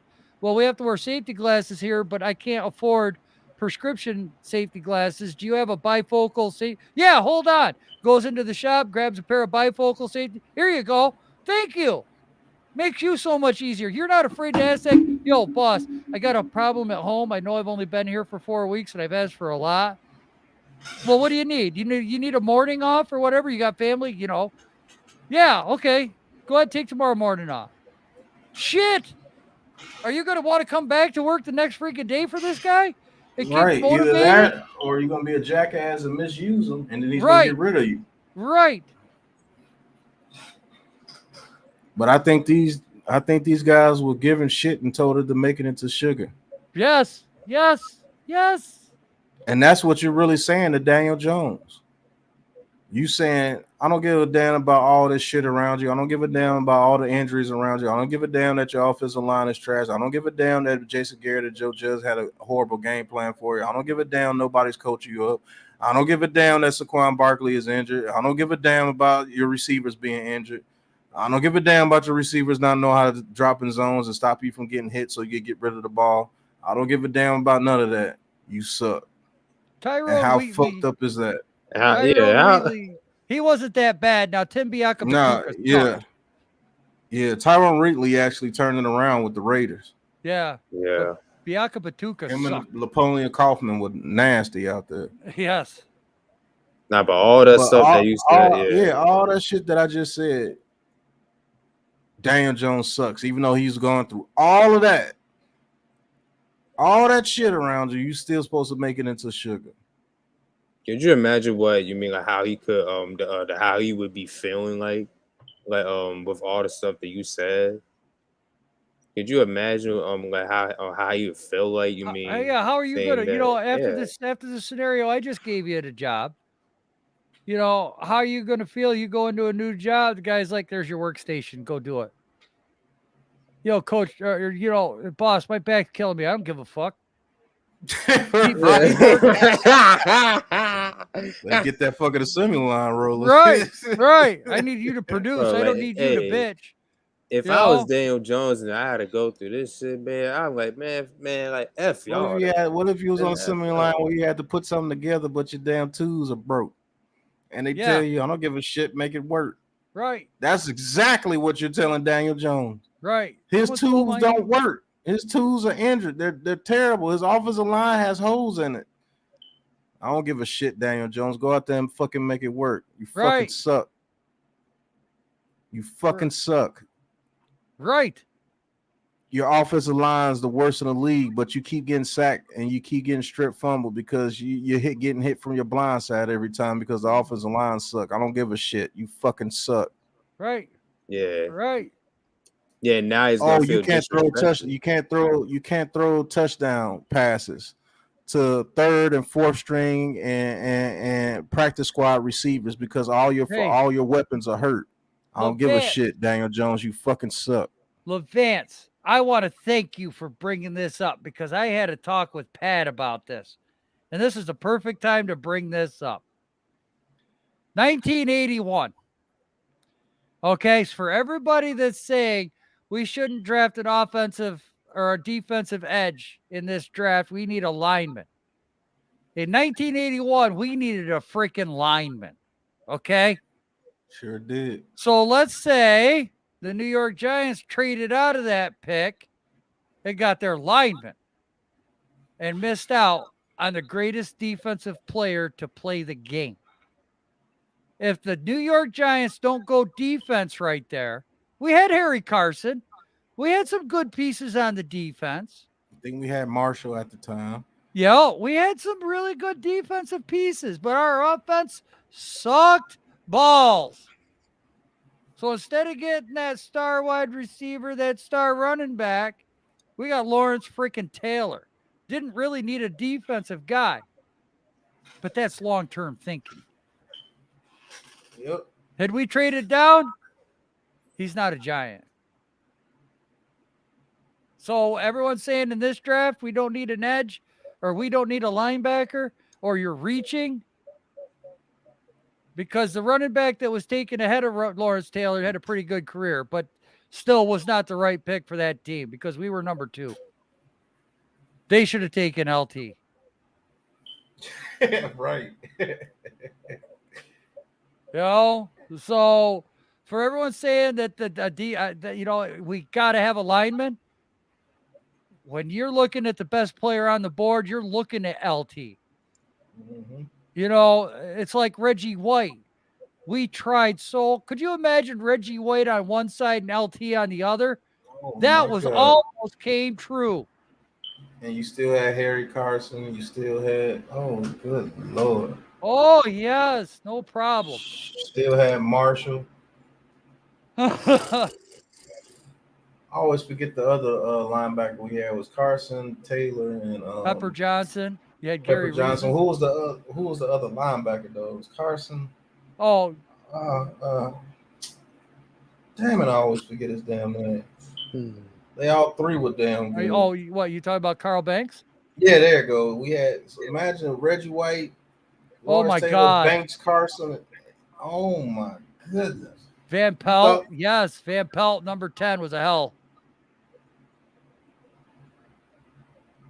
And then we had Marshall and Pepper Johnson on the D line. Because we almost got Reggie White. He went to the Eagles. Man, but that's what we known for, though. You mean like letting players that we're supposed to be getting just like go to teams? But I'm trying to show when you take best player. Yeah, like that's what we're known instead of for. acquiring for the position of need best player. I'd You- rather take a player that's out of the position that we need and he turns to be good for 10 years than try to draft for need and he winds up busting. Yes, that's because Yeah. that's where your busts hit. That's what we know. That's for, where you man. get a lot of bust at. Yes, Because you're taking a player that doesn't fit your scheme just because he's at a position that you need. well, Jeffrey, do you remember why the hell did we draft JPP? We got Tuck, we got OC, we don't need him. Well, we Yep. wouldn't have a ring without that guy. Sure wouldn't. Shit, he won a couple of games by his damn self that year. Right. Kiwanuka was always a team player. I loved him. It didn't matter where they wanted They him got to mad play. when we drafted Kiwanuka. We got I screwed. know. Hey, look at that. We got a station in the house. Lou. Without these guys that we love and that we cheer for from the past, when they were drafted, we don't have rings. We do not have any freaking rings. None. So when you draft by value instead of need, and again, we need a number one. We need a edge rusher. We need a linebacker. So we just let anybody on the show now, huh? Yes, we do. What if I wasn't really me and there was somebody that just used my name and I just flashed a big penis on the screen? Everybody I be guess- upset. Then I guess whoever's camera's on eats a penis because mine's off. Oh my god. Oh, shit. Damn. Oh, I know that was you. You're the only one that has the link. Yeah, that's true. There goes the camera off. Damn. But what guys, when you draft, that's what I'm saying. If we need a wide receiver, a linebacker, or an edge rusher, look at who the best is on the board at that position. And then who is that best on your board? Who's number one on your board completely? If the wide receiver is head and shoulders above the second guy, the edge rusher or the linebacker, you take the wide receiver. If the linebacker's above the wide receiver and the edge, you take the linebacker. Right. If that's the best guy on your freaking board, you take him. And even if let's say a defensive lineman, let's say safety comes up. Grab the safety. You're grabbing the best guy at that time at that position. Right. I don't give a shit if it's a 6th round and it's a punter. You take the punter.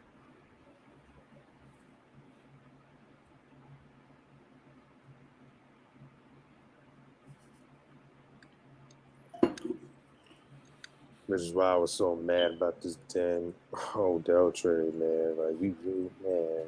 And we still haven't replaced him, man. Yes, Jeffrey, that's a perfect example that we've been saying. And we all laughed at the Bengals because they took Jamar Chase. We were laughing at them. They ain't going to win more than 4 games. Shit. That was the Almost won stupidest 4 move. games in the playoffs. That was the stupidest move the Bengals could have made. A lot we freaking know. Actually turned out to be the smartest move. Right. And not only that, they were listening to a coach that only won 6 freaking games over 2 years.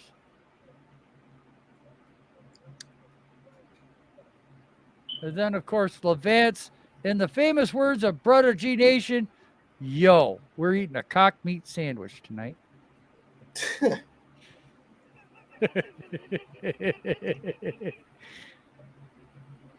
Oh, yeah. Now everyone loves Zach Taylor. Yes, he's the hottest thing since sliced bread now, isn't he? Right. One of the best coaches in the league. Right. Funny how a year turns everything around. Because you consider one of the worst coaches in the league before last year. Right. All the fans wanted him fired, but the owner believed in him. I got one more year for you. You think that Zach Taylor's getting another year with the Giants after 3-6, or whatever it was? Hell to the no. Damn it, that's hot. Coffee, nectar of the gods. And exactly, who's going to be the team that does turn it around this year? The New York Football Giants. That's what I mean. Why can't 11-6 happen? Why not us? Right. Why not us? Does that mean That's Daniel right. Jones more likely is the quarterback next year? Brother G Nation with the platinum chain on. Yo. Yes. No platinum. No platinum? Shit. I work too hard to be buying platinum. It's just regular gold. I'm old school. I lost all my necklaces. Yeah, I don't do. I've never been into jewelry. About the only ring I have is I have a dad's ring that my kids got me for Christmas one year, and then I got my 300 ring. Riggs, will it to me, Riggs. Come on, Riggs Riggs. took the pay cut for it, so he's Will it to me, one for Riggs. the team. Now, okay, here's the thing. I heard he took the pay cut, but I also heard that he's getting his $8.5 million this year, but it's the final year of his contract. They lost the last year. Yeah, no. Which is it? He don't get no money for the last year. So so he's getting his 8.5 this year, but they voided his final year of the contract. Yeah. Mm-hmm. Okay.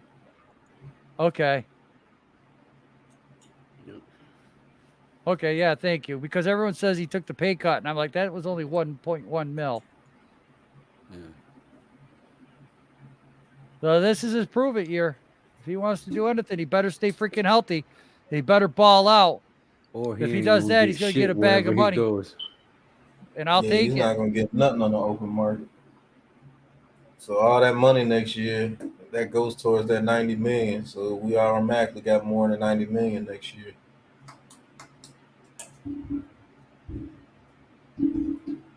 What, y'all just did a draft? No. No, we was talking about the draft. Right. We was talking about the draft, about taking a wide receiver in the first round, possibly. We were just talking about options and former first round busts and the chances of getting a football player and why not to expect the Giants to draft the guys we want because of, some of the guys that came out of college with a first round pick were like really bad. So, we don't get to interview the players. We don't get to talk to them. Excuse me. We don't know what their attitude is towards football. Why do you not have your subscribe ticker going across the bottom so people who are just stopping by can subscribe? Because you didn't remind me when you jumped on earlier. Yes, I did. Well, I never turned it off. Sometimes it go off by itself. Ah, okay. No, it don't.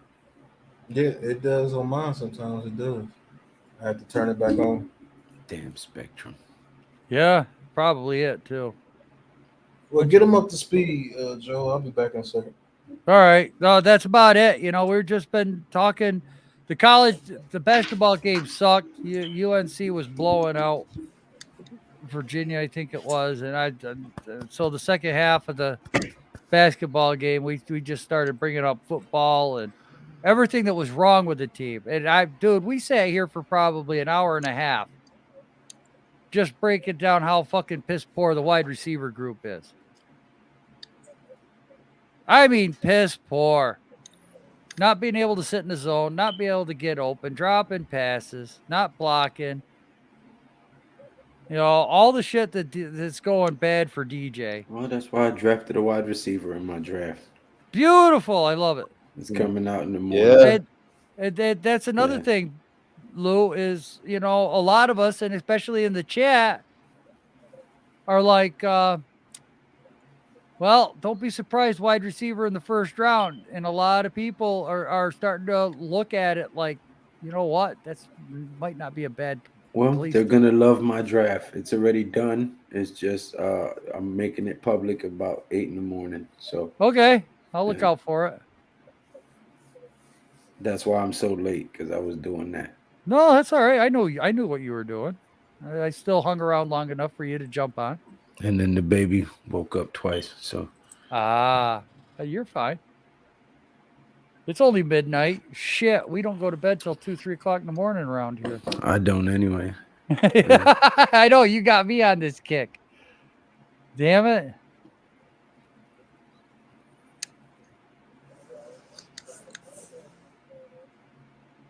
But Ali Haji Sheik, yo. oh my God, he was phenomenal his first year. Then he couldn't hit the broadside of a bar standing inside after. He's kicker for the New York Giants. Well, Oh, we I got loved rid of Ali. Riley Dixon, and we signed his replacement Oh. earlier. So Bradbury there's been trade talks about Bradbury. So I'm expecting Bradbury to be traded. I really am. He was getting toasted pretty good last year. He's lost a step. And in Wink Martindale's defense, you can't lose a step. So, yeah, the Dixon's gone. he said, I was going to go to work, but then I got high. Ooh, I was going to place that ball in the right spot, but I was high. Now I done got cut from the Giants, and I know why. Because I was high. Because I was high. Because I was high. Oh, Motherfucker sucked. because I'm Suck happy. ass. Because I'm happy. Dude was boo boo. Caca. Straight trash, cool. Yeah, it's going to be Dookie. interesting to see who else is going to be gone. Straight dookie. So,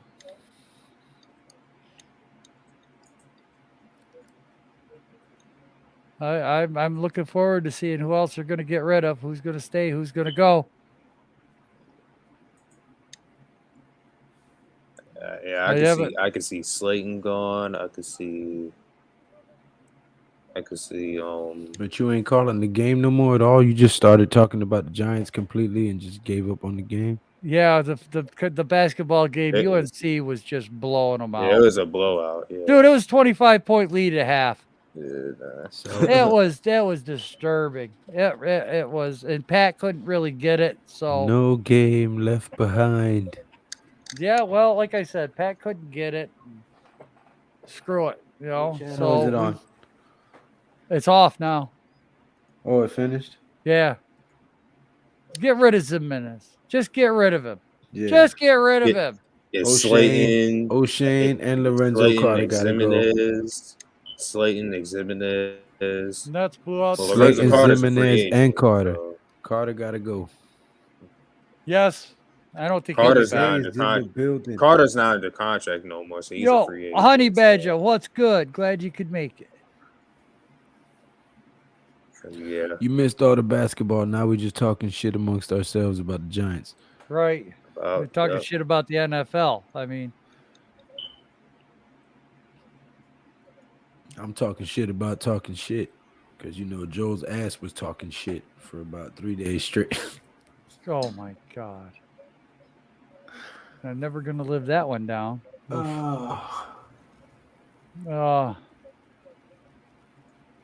I'm never going to live that one down. Garrett Wilson, man. Garrett Wilson or Jahan Dotson. Scott Pierce. Hey, man, like any receiver we can get, man, I think they can be able to. A wide Perfect receiver timing, one.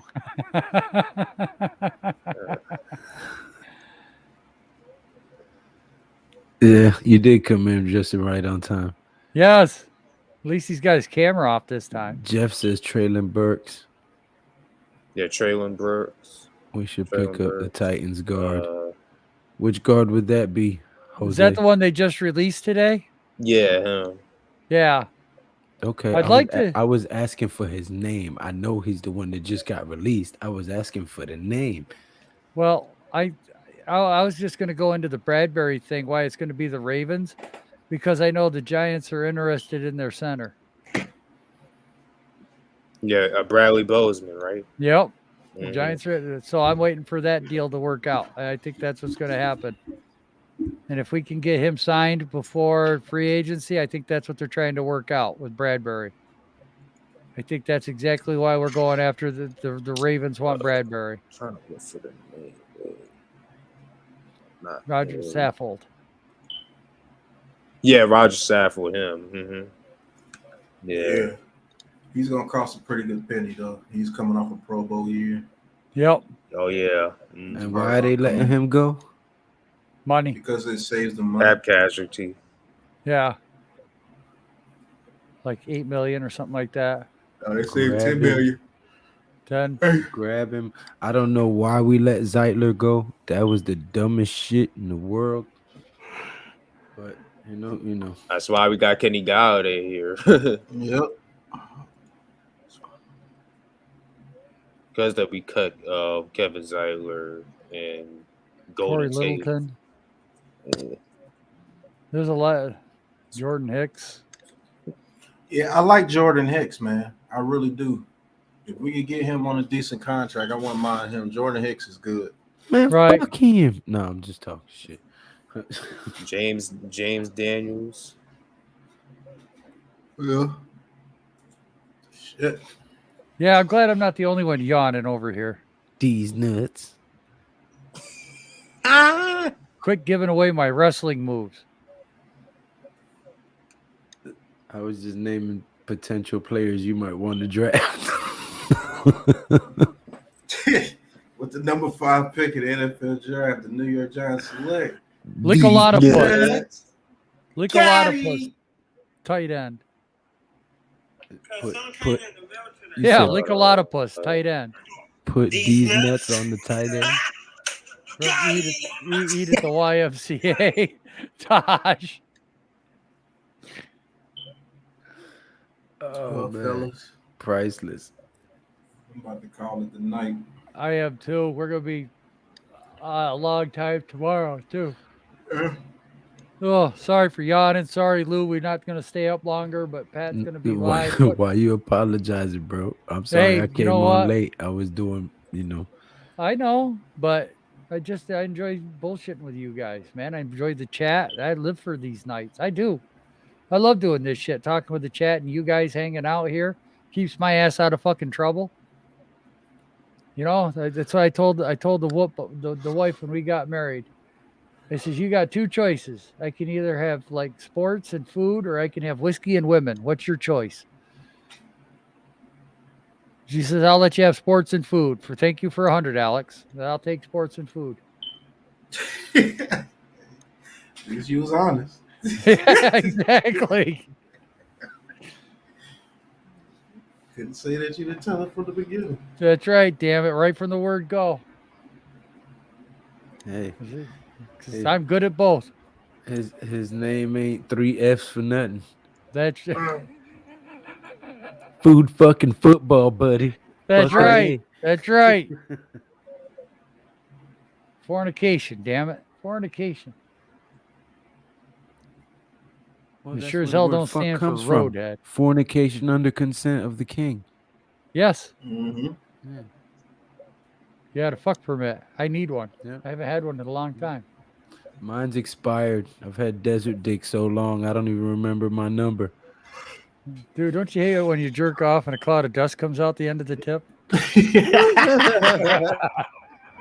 Good Lord. When it sounds like this. Yeah. Right. Exactly. It's like blowing one of them damn dandelions as a kid. Oh, Play out all the shit. way. You sure as hell ain't got no yogurt ropes. To throw It it. sounds like Yeah. Yeah.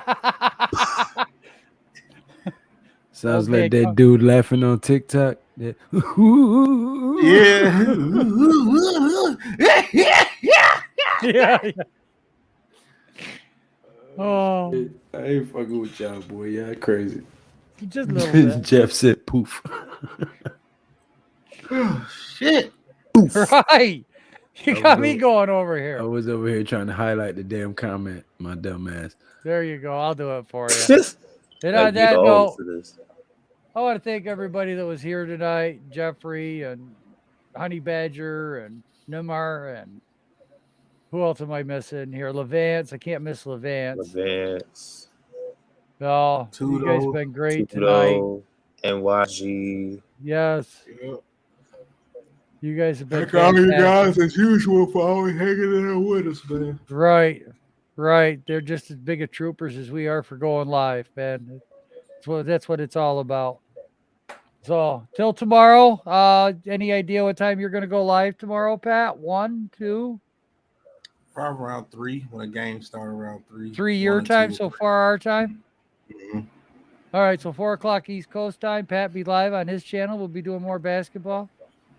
Make sure you stick around. Maybe we can get Lou to come around earlier. Make sure you check out his mock draft tomorrow morning at 8 o'clock. Be there or be square. Taj always with a great analytics and advice and a good laugh or two. Appreciate you being here, my guy. And just keep those damn Twitter videos coming, man. And I hope you guys enjoyed Classified 3F's first edition of March Madness. Balls to your face. Oh, yes, Spalding. There is no other word across your forehead. Yeah. Until then, folks, He said we'll he catch put you his tomorrow.